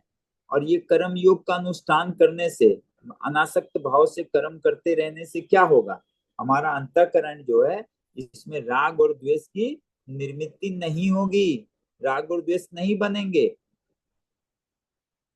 है ना। और ये राग और द्वेष बनने से ये भाव बनते हैं, और यही भाव हमसे आगे उसी राग और द्वेष के अनुसार कर्म करवा ले जाते हैं। और ये दोनों ही हमारे शत्रु हैं, विघ्न डालने वाले। क्या चीज में, हम कल्याण के मार्ग में जब भी निकलते हैं, या अगर हमको जाना हो और हम नहीं जा रहे हैं, तो ये राग और द्वेष रूपी हमारे शत्रु ही हमको विघ्न डाल के रोक रखे हैं, इन्होंने ही हमको रोक रखा है ना। और यहाँ पर एक और महत्व की बात है,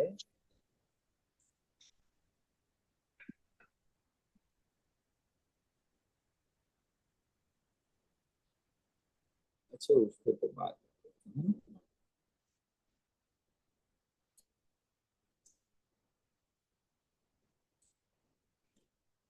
अब देखिए इसको थोड़ा सा और यहाँ पर कि इंद्रियों के विषय तो निर्धारित हैं, जैसे नाक का गंध जैसा भी हमने समझा, आंख का रूप, कान का शब्द, तो इंद्रियों के विषय निर्धारित है। कुछ इंद्रियों से, कुछ विषयों से इंद्रियां सुख पाती हैं और कुछ से दुख, है ना। तो इसीलिए गीता कहती है, भगवान कहते हैं कि इंद्रियों के ये राग और द्वेष ईश्वर के विधान है,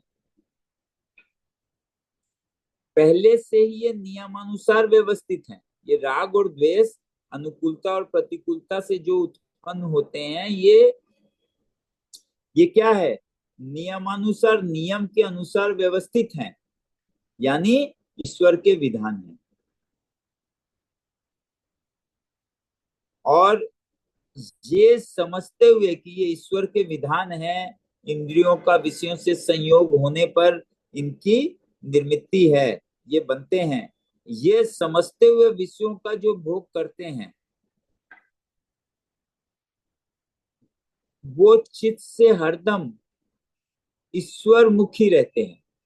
यानी उनका ध्यान, ये बात समझ में आने पर ये समझ हम जाएंगे कि जो राग और द्वेष जो इंद्रियों के संयोग होने पर जिसकी निर्मित या उत्पत्ति होती है, ये नियम के अनुसार से व्यवस्थित है। और ये जो नियम है ये ईश्वर का विधान है।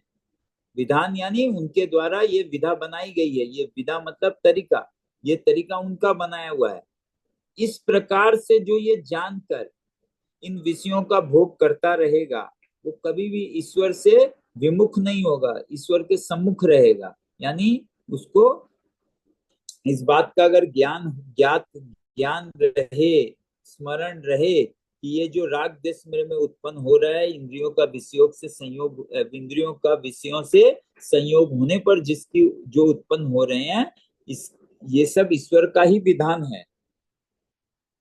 इस प्रकार जो समझेगा उसका चित्त जो है वो कभी भी विषयों से मोहित नहीं होगा, यानी विषयों से आसक्त नहीं होगा।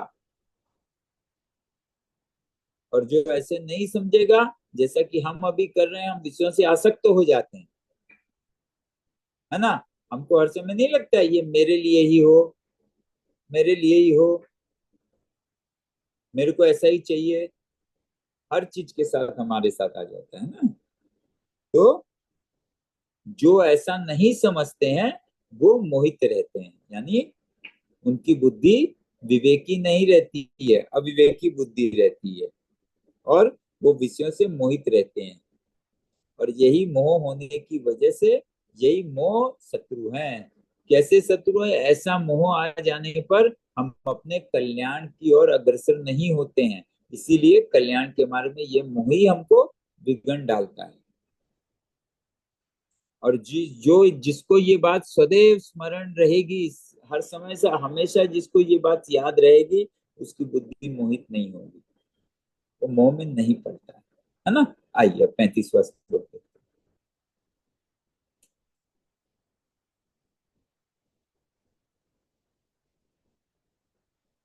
अब अर्जुन का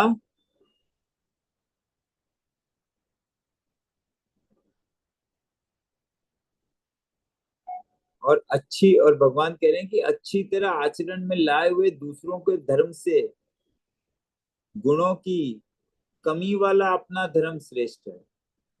अपने धर्म में तो मरना भी कल्याणकारक है, और दूसरों का धर्म भय को देने वाला है।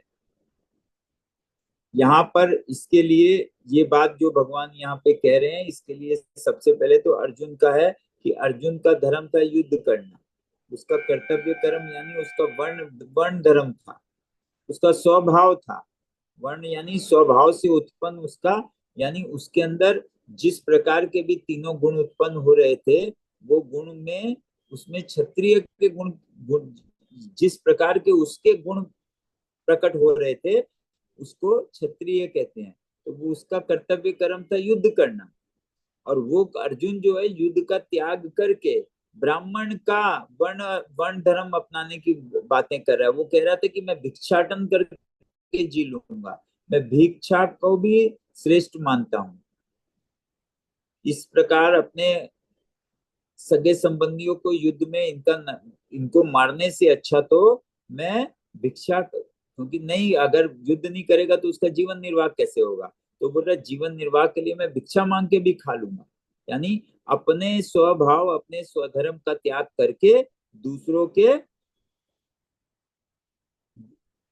दूसरे के वर्ण धर्म को या स्वभाव को अपनाने की बातें कर रहा था। इसी प्रश्न के लिए ही भगवान यहाँ से उसको समझाने के लिए कह रहे हैं। और हमको भी समझ लेना चाहिए कि जिसका जैसा स्वभाव है, उसी स्वभाव के हिसाब से वो अपने कर्तव्य कर्म को करता रहे, और धीरे धीरे वो गुण विभाग कर्म विभाग को समझ ले, और समझ कर वो आसक्त नहीं हो, और जैसा भी उसका वर्ण उसके हिसाब से कर्म करे, चाहे शूद्र हो, चाहे वैश्य हो, चाहे ब्राह्मण हो, चाहे क्षत्रिय हो, कोई बहुत विशेष फर्क नहीं पड़ता है।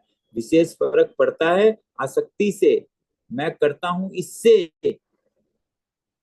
कौन सा किस प्रकार करता है इससे नहीं, कौन सा कर्म करता है इससे कोई बहुत महत्व का बात नहीं है। महत्व का बात यह है कि मैं करता हूं, ये आसक्ति के साथ युक्त होकर कर्म करने से सारे कर्म बांधेंगे, और अनासक्त होकर युद्ध करने से, या अनासक्त होकर वैश्य की तरह जीने से, अनासक्त होकर शूद्र की तरह जीने से कोई से भी कर्म बांधेंगे नहीं, और वो कल्याण को प्राप्त हो जाएगा।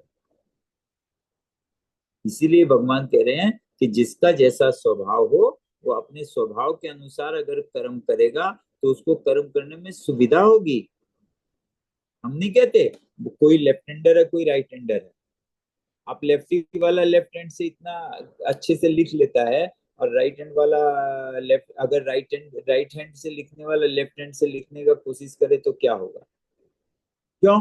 वो बोलेगा वो तो लेफ्ट हैंड से लिख के 100 में 100 ले आया, मैं भी लेफ्ट हैंड से लिख के 100 में 100 ले आता हूँ। कभी होगा उसके अगर 40 50 60 नंबर भी आ रहे थे लेफ्ट हैंड से लिखने से, वो भी नहीं आएंगे, तो 40 का 20 पे आ जाएगा, है ना।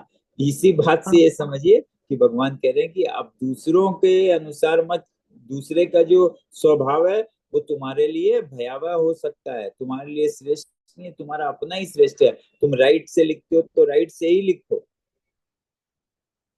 लेफ्ट से लिखते हो तो लेफ्ट से लिखो, दूसरे का 100 आया लेफ्ट से लिखने से तो तुम राइट छोड़ के लेफ्ट से लिखना मत आरंभ कर दो,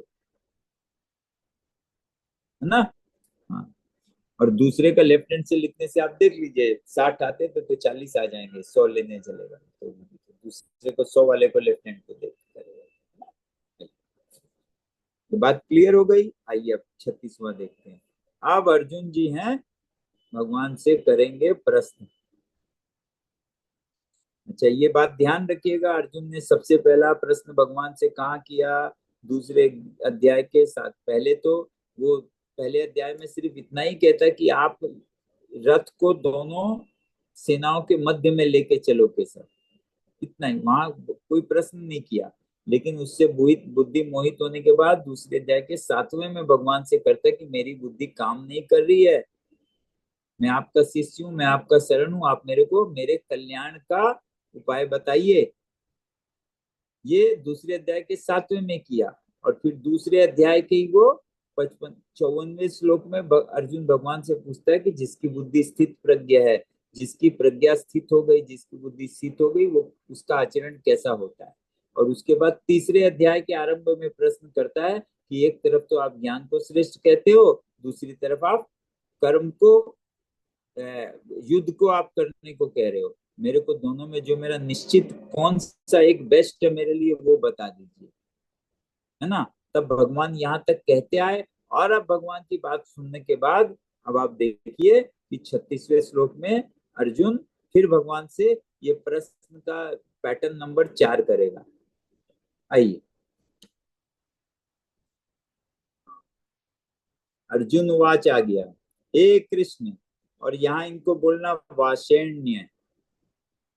अब यहाँ पे वाषेण्य क्यों कह रहा है?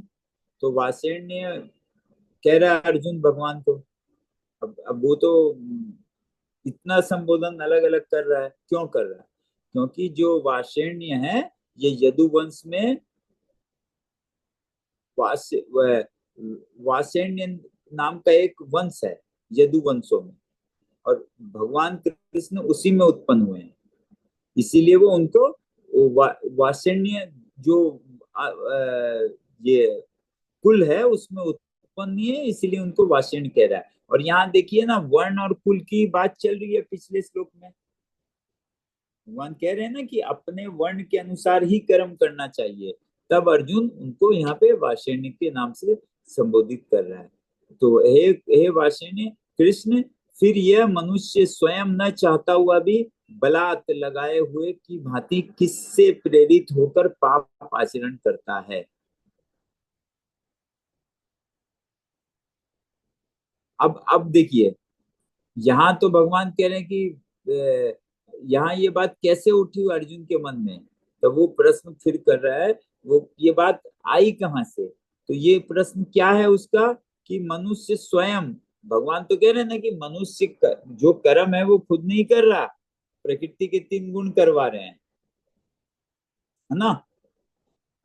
वो इतने में हमने अनासक्त होने के लिए क्या समझा कि प्रकृति के 3 गुण ही हमसे कर्म करवा रहे हैं, और गुण से भाव बनते हैं, भाव हमसे क्रिया करवाते हैं, और कर्ता हक स्वयं को मानने की वजह से वो क्रिया कर्म हो जाती है। तो अर्जुन ये कह रहा है कि जब प्रकृति के 3 गुण ही सारे कर्म करवाते हैं, तो मनुष्य जब वो खुद करता नहीं है तो न चाहता हुआ भी वो बलात् मतलब बलपूर्वक, बल बलात् लगाए हुए, यानी कोई भी चीज बलपूर्वक किसी चीज को नहीं पकड़ के लगा दे। बोले ऐसा क्या है कि क्या ऐसा चीज है जो बलपूर्वक लगा देता है जिससे कि मनुष्य पाप का आचरण करने लगता है? तो 3 गुण ही अगर करवा रहे हैं, वो स्वयं तो कर नहीं रहा, 3 गुण जो है उसमें वही तो उससे क्रिया करवा रहे हैं। तो बोले ऐसा क्या है, ये कौन सा ऐसा ताकत है जो पकड़ के जबरदस्ती मनुष्य से नहीं चाहने पर भी उससे पाप करवा लेता है? ये क्या है? आइए तब 37वां देखते हैं तो ये स्पष्ट हो जाएगा।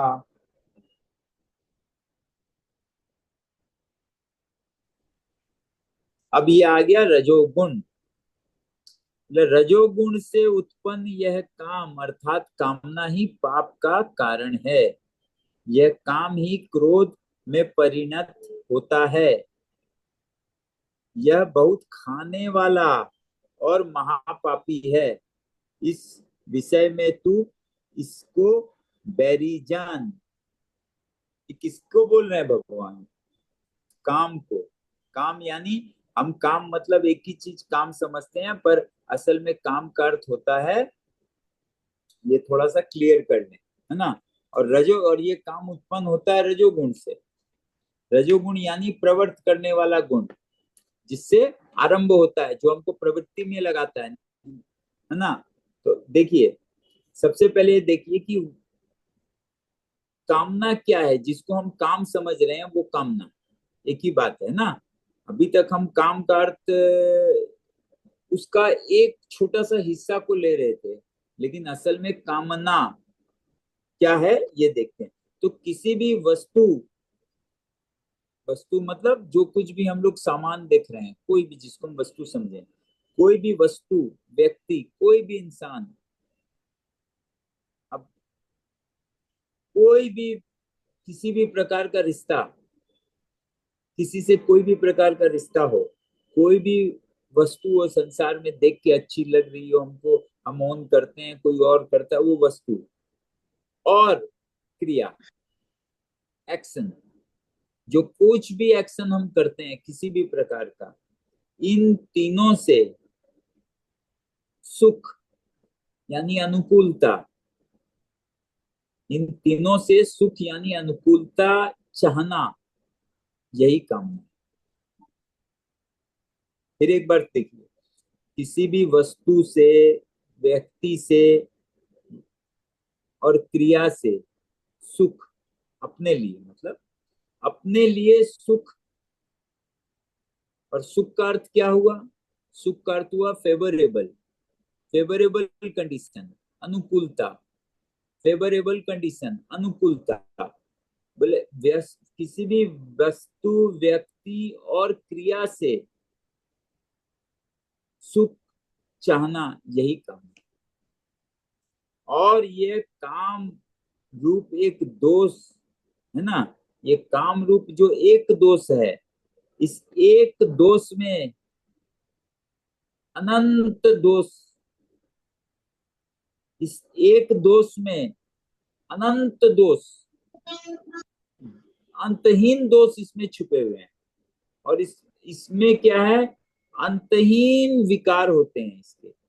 यदि एक प्रकार का वस्तु, व्यक्ति और क्रिया से सुख चाहने का इच्छा, कामना किसी में है, तो ये इतना विस्तारित हो जाएगा ना, इससे वो, उससे ऐसे तो वैसे, ऐसा, मतलब इतना विस्तारित हो सकता है कि ये इसका कोई कल्पना के भी बाहर है। और यही अनंत पाप है, बिल्कुल अनंत पाप है ये। आप इसको देखिए एकदम अच्छे कि अपने लिए सुख चाहना, स्वयं निज के लिए सुख चाहना, आप गौर करके देखिएगा, अपने लिए सुख चाहना, इसी से सब बुराइयों का आरंभ होता है। हमारे में जितनी बुराइयां हैं उनका आरंभ क्या चीज, कब आरंभ हुआ, कैसे आरंभ होता है? अपने लिए सुख चाहना। किससे? वस्तु से, व्यक्ति से, अपनी क्रियाओं से अपने लिए सुख चाहना, इसी से सब बुराइयों का आरंभ होता है। सब बुराई का आरंभ यहीं से हुआ, आप देख लीजिए गौर करके। और जो जो मनुष्य अपने लिए सुख नहीं चाहता है, उससे कोई बुराई नहीं हो सकती, वो बुराई रहित होता है। देखिए आप, ऐसा है या नहीं, है ना। तो अब ये भगवान का बात यहाँ पर देखिए, वो कह रहे हैं कि रजोगुण से उत्पन्न यह काम, और ये जो कामना है ये उत्पन्न कहाँ से हुई है? रजोगुण से हुई है। जब हम किसी भी कार्य में प्रवृत्त होते हैं, वही हमसे, हम कामना से ही प्रवृत्त होते हैं, या प्रवृत्त होने पर ही कामना जाग जाती है।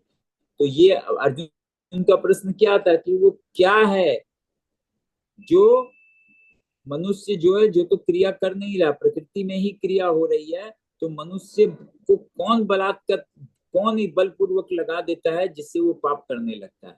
तब उसके उसके उस प्रश्न के उत्तर में भगवान कह रहे हैं कि ये रजोगुण से उत्पन्न काम, ये काम जो है, ये कामना जो है, यही मनुष्य से पाप करवाती है।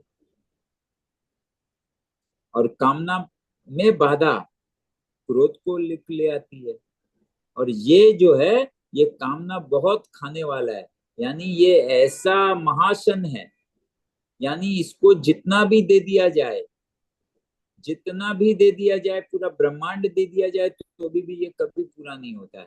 किसी भी मनुष्य का भोग से, भोग का कामना कभी तृप्त नहीं हो सकता, तृप्त नहीं हो सकता, हो ही नहीं सकता, आज तक किसी का नहीं हो पाया। लेकिन अगर त्याग का भाव आ जाए, तब उसकी कामना का नाश हो जाता है, होना आरंभ हो जाता है ना। और ये जो त्याग है, ये बोलने से जबरन नहीं आता है। ये जो त्याग है, ये जो वैराग्य है, राग से छूटना वैराग्य। हम लोग वैराग्य का मतलब दाढ़ी वाला, ऑरेंज कपड़ा वाला बाबा समझते हैं, और कुछ नहीं समझते हैं। बैरागी है, ये तो सन्यासी है। सन्यासी बैरागी दाढ़ी बढ़ा लेने पर नहीं होता है। दाढ़ी और कपड़ा पहनने वाले भी होते हैं और नहीं पहनने वाले भी होते हैं, और दाढ़ी पहनने वाले सब हो ये भी जरूरी नहीं, या ऑरेंज कपड़ा या साधु जो भेष खाली धर लिए वो सब होंगे जरूरी नहीं है। भेष धरना बहुत आसान है, भेष कोई भी पढ़ सकता है। मेरे को बोलिए अभी मेरे को महाराणा का ड्रेस वेस दे दीजिए, पूरा मैं भी वैसे एक्टिंग कर लूंगा, हो जाएगा। तो वो तो हो सकता है, पर क्या मैं महाराणा हूँ? नहीं हूँ, मेरे में उतना हिम्मत है, नहीं है। वो नाटक का स्टेज तक में ही मैं कर पाऊंगा, उसके बाहर नहीं कर पाऊंगा। तो उसी प्रकार से ये जिसको हम, ये वास्तविक त्याग अगर किसी में आया, यानी विषयों से, जिसको वस्तु, व्यक्ति और क्रिया से सुख नहीं चाहिए, और ये जो नहीं चाहिए, इनसे सुख, ये जो अपने लिए कुछ नहीं चाहता है, ऐसा समझ उसमें कब आएगा? जब वो ये जानेगा कि ये इंद्रिय है, बाहर विषय है, इनका भोग करके कभी भी तृप्ति नहीं हो सकती है, हो ही नहीं सकती है। जब, और जिस तरह से हमने बातों को समझा, उन गहरी बातों को जब कोई समझेगा, तब उसमें त्याग स्वतः उत्पन्न आरंभ हो जाएगा। तो विषयों के पीछे दौड़ना बंद कर देगा, और तब जाकर गीता प्रयोग में आना आरंभ होगी। धीरे धीरे होगा। एक आप किसी जगह पर मान लीजिए अनेकों अनेकों जन्म, मान लीजिए किसी घर में 2 महीना 4 महीना से बंद पड़ा हो, तो कितनी प्रकार की उसमें गंदगी आ जाएगी, है ना। जानवर घर बना लेंगे, तो जगह मिला तो कबूतर आ जाएंगे, तो और भी तरह तरह से क्या क्या हो जाएगा। तो क्या आप एकदम एक ही मिनट में उसको साफ कर पाओगे? नहीं। पहले आपको सूखे हुए, सूखा जो डस्ट है उसको निकालना होगा, बाद में आपको पोंछा लगाना होगा, बाद में कुछ दाग रहेंगे उसको निकालना होगा। ठीक उसी प्रकार से ये तो 3 महीने का बंद कमरे में ये हाल है, और हमारा बंद बुद्धि, हमारा मोहित बुद्धि, ये न जाने कितने जन्मों से बंद पड़ा है, इसमें न जाने कितने जन्मों से कबाड़ जमा पड़ा है। तो ऐसा नहीं है कि इसका सफाई नहीं हो सकता है, ऐसा बिल्कुल भी नहीं है। होगा, धीरे धीरे होगा, जरूर होगा। अगर कुछ भी हो रहा तो समझिए आप आगे बढ़े। आप जो विषयों का भोग करके जो आपको अनुकूलता चाहिए था, जब आप उस अनुकूलता के लिए, हम लोग जब बिल्कुल सब कुछ छोड़कर लगते हैं, तब हमको जरा ध्यान देके देखना पड़ेगा, क्या ये अनुकूलता एक बार प्राप्त हो जाए तो क्या मेरे अंदर दोबारा इसके लिए यही अनुकूलता प्राप्त करने का इच्छा जाग रहा है, जागेगा या नहीं जागेगा। हम गौर करेंगे कि एक बार भोग करने के बाद दोबारा उससे भी ज्यादा जागेगा। तब हमको सोचना चाहिए कि कितना दिन तक ऐसा होगा। लास्ट में मैं, मेरा क्या होगा अगर मैं मान लीजिए सिगरेट ही पी रहा, कुछ भी, कोई भी चीज अति कर रहा हूँ जो ठीक नहीं है, तो क्या होगा? एक दिन मेरा लंग्स का ऐसा हालत हो जाएगा कि डॉक्टर बोलेगा आप जिंदा नहीं रह पाओगे, सिगरेट पियोगे तो अभी मरोगे, नहीं पियोगे तो 2-5 साल और चल जाओगे। तो उस दिन मेरे को छोड़ना पड़ेगा, बाध्य होके छोड़ना पड़ेगा, और नहीं तो कैंसर होके मैं मर गया, खत्म काम। तो कुछ न कुछ ऐसा होगा। आप ये एक छोटा सा उदाहरण मैंने दिया, आप कहीं किसी बात पर इसको अप्लाई करके देख लो। तो ये अगर हम इंद्रियों का विषय से जो भोग करते हैं उसकी वास्तविकता को अगर हम समझेंगे, तो हमारा अपने आप उसका तरफ से हमारा रुचि कम हो जाएगा। कोई बाहर से रोके जबरदस्ती करे तो मन मन में चिंता चलता रहेगा। जैसा भगवान भी पिछले श्लोकों में कह चुके हैं कि मन में चिंता चलने से नहीं होगा। बाहर से तो हमने जबरदस्ती रोक दिया और मन में मेरे चिंतन चल रहा, बोला वो तो चोर है, वो तो हम पाखंड कर रहे हैं। बोले तुमको जरूरत में तुम भोग करो, लेकिन मन में चिंतन न चले। ऐसा ऐसा हो जाए तो तब कोई बात। और ऐसा होने के लिए हमको समझ चाहिए। इस तरह से हम कामना क्या है, कैसे काम कर रही है, वो हमको कभी भी मेरा कामना का पूर्ति होने पर, आपको किसी एक चीज का कामना हुआ और वो आपका पूरा हो गया, तो आपका कामना वहीं ठहर गया या अगला बार उससे बड़ा बड़ा वाला सांप फन उठा के आया है। किसी के 100 रुपए की कामना हो, मिल जाए तो अगली बार 200 की कामना होगी, और होगी ही होगी। हो नहीं, होए नहीं, ऐसा हो ही नहीं सकता, होगी ही होगी, है ना। तो इसी प्रकार से इसको कह रहे हैं ये बहुत खाने वाला है, ये ऐसा आग है। जैसे आप देखिए ना, महासन है, महासन अनल को भी कहते हैं। ये महासन एक तरह से समझिए जैसे आपका मेरा पेट है। अब हमने इसमें कितना पानी डाल दिया है बताइए आप, कितना भोजन डाल दिया है। तो अगर इतना डालने के बाद क्या इसका भूख मिटा है कभी? दूसरे तौर पर आप अग्नि जलाइए, एक जोरदार अग्नि जलाइए, उसमें सामान डालते चले जाइए, घी डालिए, तेल डालिए, तो वो अग्नि के में घी डालना कभी बंद होगा?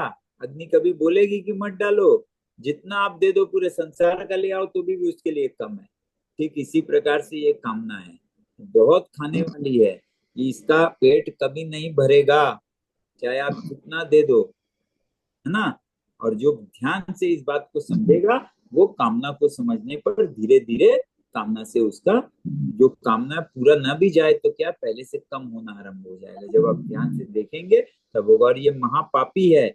महापापी इसलिए कि ये अपने लिए मनुष्य को बलात् बांध कर उससे सारे उल्टे सीधे धंधे करवा लेती है, सब बुराई करा लेती है ना। इसीलिए हमको अपना सबसे बड़ा शत्रु किसको मानना चाहिए? हम तो आज तक न जाने किस किस को शत्रु मान बैठे हैं।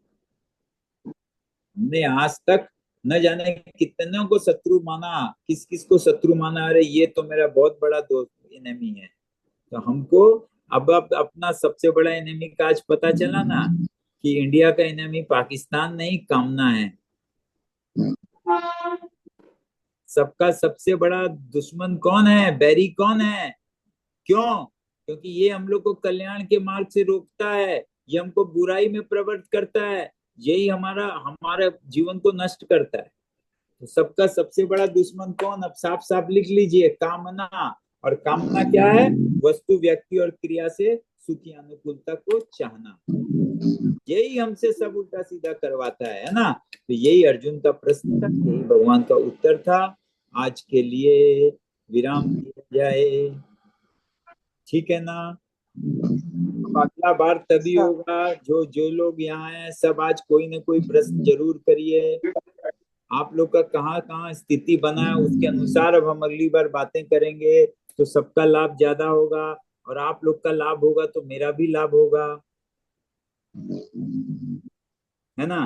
तो अब एक एक करके आज देखिए, यहाँ मेरे अलावा 10 और हैं, सबको एक प्रश्न करना पड़ेगा। और प्रश्न नहीं कर सके तो आपको जो भी समझ में आए वो बताना पड़ेगा। आज का, पिछला, अगला सब कुछ भी चलेगा, कहीं का कुछ भी चलेगा। आज तक अब नहीं हो तो एक सीधा बात बताना है आपको, कि आज तक के जीवन में आपने सबसे महत्व की क्या बात आपके घर की आपने क्या समझा। चाहे इससे बोलिए, वैसे बोलिए, जैसे भी बोलिए, बोलिए और बोलना आरंभ करिए। जब आप बोलेंगे तभी आपकी समझने का क्षमता बढ़ेगा, गहरी बातों को समझ पाना मुश्किल हो जाएगा। ठीक है ना, आइए आरंभ करते हैं। हाँ, हिमा जी आप बोलिए। हाँ। सर, आज का जो सेशन आपने बताया ना कि हाँ। कृष्ण भगवान अर्जुन को ये हो रहा था कि वो क्यों करें, हाँ। युद्ध क्यों करें, तो हाँ। उसके लिए फिर कृष्ण भगवान ने उनको समझाया कि तुम्हारा जो 3 गुण में से ही तुमको प्रेरणा मिलती है, जो तुमको कर्म करनी है। अच्छा बराबर ना सर? अच्छा, हाँ फिर? सर कुछ गलत है क्या? हाँ, तो वो उनको वो समझाया, तब जाके उन्होंने रथ आगे किया अपना, बीच में लेके गए श्री कृष्ण उनका रथ। तब वो तो रथ तो पहले मतलब ही ले हमारी गए थे। भावना, तो हमको हर कर्म, नहीं नहीं, हमको हर कर्म हमारी वो तीन गुणों के कारण हमको करना पड़ता है। हाँ हाँ हाँ। बराबर। नहीं, अब आप इसको थोड़ा यूं समझिए कि हमारे जो तीन गुण हैं, हमारे नहीं प्रकृति के। हम हमारे हाँ हमारे क्यों बोल सही, रहे हाँ। हैं? हाँ, प्रकृति के। प्रकृति में तीन गुण जो हैं, हम्म। वो गुण हमसे क्रिया करवाते हैं। और हाँ, हम इस बात को नहीं जानने की वजह से ये मान बैठते हैं कि मैं क्रिया कर रहा हूँ। मैं क्रिया कर। जब हाँ, मैं क्रिया कर रहा हूँ कोई मानेगा, तो उसके उसके अंदर यही आएगा, ये क्रिया मैं कर रहा हूँ तो मेरे लिए है। बराबर। इसी को आसक्ति कहते हैं। मैं कर हम्म। रहा हूँ और मेरे लिए है, मेरा ही, मेरे को ही फल, और जैसा मैं चाहता हूँ वैसा फल प्राप्त होना चाहिए। ये सब कामना आसक्ति जुड़ गया ना। इस प्रकार आसक्त होकर कर्म करने से आपका जो क्रिया आप कर रहे हो वो क्रिया कर्म बन जाएगा, आपको बांध लेगा, बांध लेता है। हम्म। और इस प्रकार ये जो बराबर। क्रिया हो रहा है ये प्रकृति का तीन गुणों के द्वारा हो रहा है। और तीन द्वारा गुणों हो के रहा द्वारा बाहर जो है, आज जैसे आप बाहर संसार को जो भी कुछ भी देखते हो उसको आप प्रकृति बोलने में घबराते हो क्या? बोल देते हैं ना, है। दिस नहीं। Is nature. हाँ। आप अपना हाथ को, पैर को, अपने थॉट्स को क्या नेचर कहते हो कभी? नहीं सर। नहीं कहते हो, मगर ये है क्या? नहीं, मगर एक्चुअली इंस्पिरेशन तो नेचर ही देता है। नहीं नहीं, आप बात दूसरा ले रहे हो। आप बाहर हाँ। प्रकृति का क्रिया को प्रकृति कहने में हिचकते हो क्या? हम आप सभी बोलते हैं ना आराम से नहीं नहीं नहीं। कि पहाड़ हाँ। नेचर, बादल नेचर, क्यों, नदी बह हाँ। रहा है, दिस इज नेचर, बोलते हैं ना। अपना हाथ पैर को कोई नेचर हाँ, बोलता है क्या? बराबर। अपना नहीं, हाथ को, पैर को, मन को, नहीं नहीं बुद्धि नहीं को, नहीं सर। थॉट को। और लेकिन ये सब क्या है? नेचर है। ये भी नेचर है। और जब आप इस हाँ। प्रकार से जानोगे ओके। वो भी नेचर ये भी नेचर, तो बचा कौन रह गया? इन सबको जानने वाला। जी। दोनों नेचर, ये जो शरीर है, हम्म। ये जो इंद्रिय है, इन सब को जानने हम्म। वाला तो अभी दूसरा है, रह गया ना। वो हो, हाँ। वो है आपका स्वरूप। और स्वरूप और नेचर दोनों कभी एक नहीं हो सकते, दोनों अलग हैं। हम लोग स्वरूप को नेचर मान लेते हैं, यही फंस जाते हैं। ये थोड़ा आगे का गहरा बात हो गया, अच्छा। लेकिन बैक रोड में जैसे अभी तक हम बात हाँ। समझे। आप यही समझिए, आपने आज तक कोई भी एक्शन किया, कोई भी एक्शन आप करते हो, तो आप थोड़ा गौर करिए, आपको हम्म। एक्शन कैसे कर पाए? अपनी सर वो किस्मत। गुणों के कारण ना सर। ना ना, ये अब दूर की बात है, उतना दूर अब गुण को मत बोलिए। गुण का हाँ। मतलब क्रिया। आप जो भी एक्शन आपने किया वो आप कैसे कर पाए हो? हमारे सर मन वो, में भाव जो आते हैं। एग्जैक्टली हाँ, exactly। आपके स्वभाव, हाँ। आपने जो भी क्रिया किया है, उसके पहले आपके मन में उसका भाव उत्पन्न हुआ है, थॉट वो आया है। हमारा स्वभाव होता है। नहीं, हम्म। स्वभाव, आप आपके अंदर थॉट आया, वही थॉट तो आपसे एक्शन करवाया। देखिए, बिना थॉट के कोई एक्शन आज तक किए हो क्या आप? नहीं। नहीं नहीं नहीं। किए। अब मैं आपसे पूछूं कि आपके अंदर थॉट कहाँ से आ गया? और अगर अगर क्या किसी सर? पेड़ में लगा होता, सब तोड़ के लाते तो सब एक ही जैसा लाते। आप कुछ और एक्शन करते हो, मैं कुछ और हाँ, करता हूँ, बगल वाला कुछ और करता, वो कोई और करता, आपका घर के लोग ही अलग अलग एक्शन करते हैं। बराबर करते हैं कि नहीं करते हैं अलग अलग एक्शन? बराबर बराबर। तो सब अलग अलग एक्शन करते हैं, इसका मतलब सबके अंदर अलग अलग थॉट है। जी। हम्म। सर अलग तो अलग अब, प्रकृति के हिसाब हाँ। से करते हैं सब। हाँ, तो ये जो थॉट सबके अंदर आया है, ये कहाँ से आया? प्रकृति से। ये हमारी प्रकृति है। नहीं नहीं नहीं नहीं, अभी एकदम नहीं, ये सब अब ये सब वर्ड्स रह रहे हैं। आप इसको सीधा सीधा बात समझिए। आपके कोई के अंदर भी थॉट आया है तो वो कहाँ से आया है? जरूर आपने बाहर कुछ ऐसा देखा है जो आपके अंदर थॉट बन के रह गया। हाँ और बिल्कुल। क्या, प्रिया रह आपने गई है। कभी नहीं नहीं, अभी इस प्रिया को मत लाइए, वो अलग टॉपिक नहीं। हुआ। इस तरह से शब्दों को मत लाइए, सब गड़बड़ हो जाएगा। आपने बाहर ठीक कुछ ठीक। देखा। कहीं कुछ देखा। अभी मैं कह रहा हूँ कि एक समोसा है, तो आपके मन में मैं बोल रहा हूँ आप समोसा कैसा होता है, तो आप क्या कहोगे? आपने जो भी समोसा खाया होगा आज तक, आपके मन में उसका स्वाद आ जाएगा अभी। जी।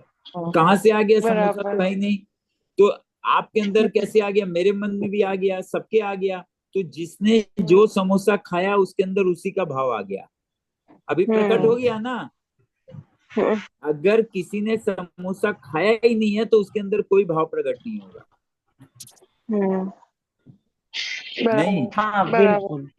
अभी अफ्रीका का एक आदमी को, काले को गुफा से पकड़ के ले आऊं, मैं बोला समोसा कैसा लगा, तो उसके अंदर कोई भाव उत्पन्न नहीं होगा, वो जानता ही नहीं है समोसा क्या है। ना उसने खाया, ना कभी उसने नाम सुना। बराबर। तो हमने आपने जो कुछ भी बाहर एक्शन देखा है, उसी से हमारे अंदर थॉट बना है, और थॉट बाहर के, हमसे फिर हाँ। एक्शन करवा लेता है। अब हमारे अंदर समोसे का भाव है, तो हम जैसे ही गए तो बोला नहीं भाई तिवाड़ी का समोसा ले आते हैं, आ गया ना मन में। तो ये थॉट था, ये हमसे एक्शन करवाया, और हम थॉट को ही, एक्शन को ही देख के थॉट बना। तो इसका मतलब क्या हुआ? थॉट से एक्शन, एक्शन से थॉट। जी। तो अब मैं इसको शब्द बदल के कह दूं, जो आपका एक्शन है वो कर्म, क्योंकि मैं करता हूं ऐसा आप मान के कर रहे हो, और बाहर जो कुछ हाँ भी क्रिया हुआ आपके अंदर, थॉट बना, इन सबको मैं अगर गुण बोल दूं तो चलेगा ना? हाँ क्रिया चलेगा। प्रकृति गुण एक ही हाँ। शब्द है, एक ही बात है। प्रकृति को ही गुण भी कह सकते हो, गुण को ही क्रिया भी कह सकते हो, एक ही बात है। तो ये क्या हुआ? क्रिया और कर्म विभाग क्लियर हुआ, है ना? गुण विभाग और क्रिया विभाग, गुण विभाग और कर्म विभाग अलग अलग हुआ ना। इस प्रकार से जो समझ लेगा उसका बुद्धि मोहित होगा क्या? नहीं। नहीं। नहीं होगा। और ऐसा नहीं समझेंगे तो बिना मोहित हुए रहेगा क्या?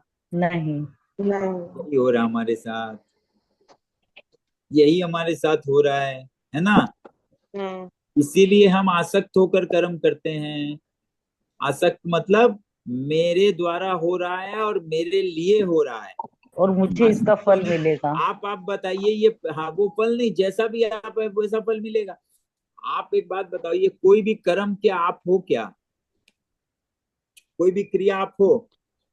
नहीं क्रिया तो नहीं है। नहीं है। आप कौन हो? जो क्रिया को देख रहा है। हम्म। नहीं, क्रिया को अगर देखते मैं कह हैं। रहा हूँ प्रकृति का तीन गुण आपस में क्रिया कर रहा है, तो आप कौन हो? आप क्रिया को देखने वाले हो, हम्म। और आप अपने आप को क्रिया मान बैठे, या मैं क्रिया करता हूँ। इस खाली स्थान अगर अब ये बोल दे कि सारे सामान को मैं मूव करता हूँ, तो ये सही है कि बेवकूफी है? क्या हुआ? खालिस्तान। खालिस्तान खालिस्तान तो मूव नहीं हो सकता है। नहीं नहीं, खालिस्तान अगर ये बोल दे कि सारा जो कुछ भी खालिस्तान में गतिशील है, हाँ। जैसे रोशनी आ रहा है, हवा चल रहा है, हाथ पैर हमारे हिल रहे हैं, साउंड चल रहा है, वो खालिस्तान अगर बोले ये सब मैं करता हूँ, तो ये सही है कि गलत है? गलत है। हाँ गलत है। और अपने क्षेत्र में सही है। नहीं, नहीं सही है। तो खालिस्तान खालिस्तान मतलब आपका आत्म स्वरूप, जो चेतना। वही। नहीं नहीं, एक मिनट, आप हम्म, देखिए, खालिस्तान ना हो तो कोई क्रिया हो पाएगा क्या? नहीं हो पाएगा। नहीं। लेकिन खालिस्तान क्रिया करता है क्या? नहीं करता है। क्योंकि उसका स्वरूप जो है वो अलग है, और क्रिया का हम्म। स्वभाव अलग है, दोनों अलग अलग हैं। हाँ ये हाँ बात हाँ। और है कि बिना खालिस्तान के क्रिया हो ही नहीं सकता है, ये हो और ही बात नहीं है। सकती है। लेकिन क्रिया हाँ जो है वो प्रकृति के तीन गुणों के द्वारा होता है, खालिस्तान कोई तो क्रिया नहीं करता है। उसी प्रकार से हम भी कोई क्रिया नहीं करते, प्रकृति का तीन गुण ही क्रिया करता है। तो क्या हम खालिस्तान का स्वरूप है? अरे वो तो समझाने के लिए बोला गया। खालिस्तान हाँ का मतलब आप हाँ वो हो, आप वो चेतना हो जिसमें कोई परिवर्तन हो ही नहीं सकता है। हो ही नहीं सकता है, आप ठीक तो है। वो हो, अभी आपको उसका बोध नहीं आया, इसीलिए तो मैंने खालिस्तान का उदाहरण लिया कि जहाँ बहुत दिक्कत आएगी वो एग्जाम्पल से समझा देंगे बात को। हाँ हाँ ठीक है। ये एक डमी बनाया गया। मैं शुरू दिन से क्या कह रहा था, ये हाँ डमी बहुत नहीं, काम आएगा। हाँ ये खालिस्तान का डमी एकदम क्लियर है, बट ये उसको जो हम खालिस्तान का डमी नहीं होता तो आप बात को मैं समझा भी नहीं पाता था, बिल्कुल नहीं, हाँ वो ठीक कभी है। संभव नहीं था। नहीं तो उस हाँ खाली, अब आप खालिस्तान में, चूंकि आप जानते हो कि आप खालिस्तान में ही बैठे हो, लेकिन आपका हाथ पैर चल रहा है, खालिस्तान उसमें कुछ नहीं करता है।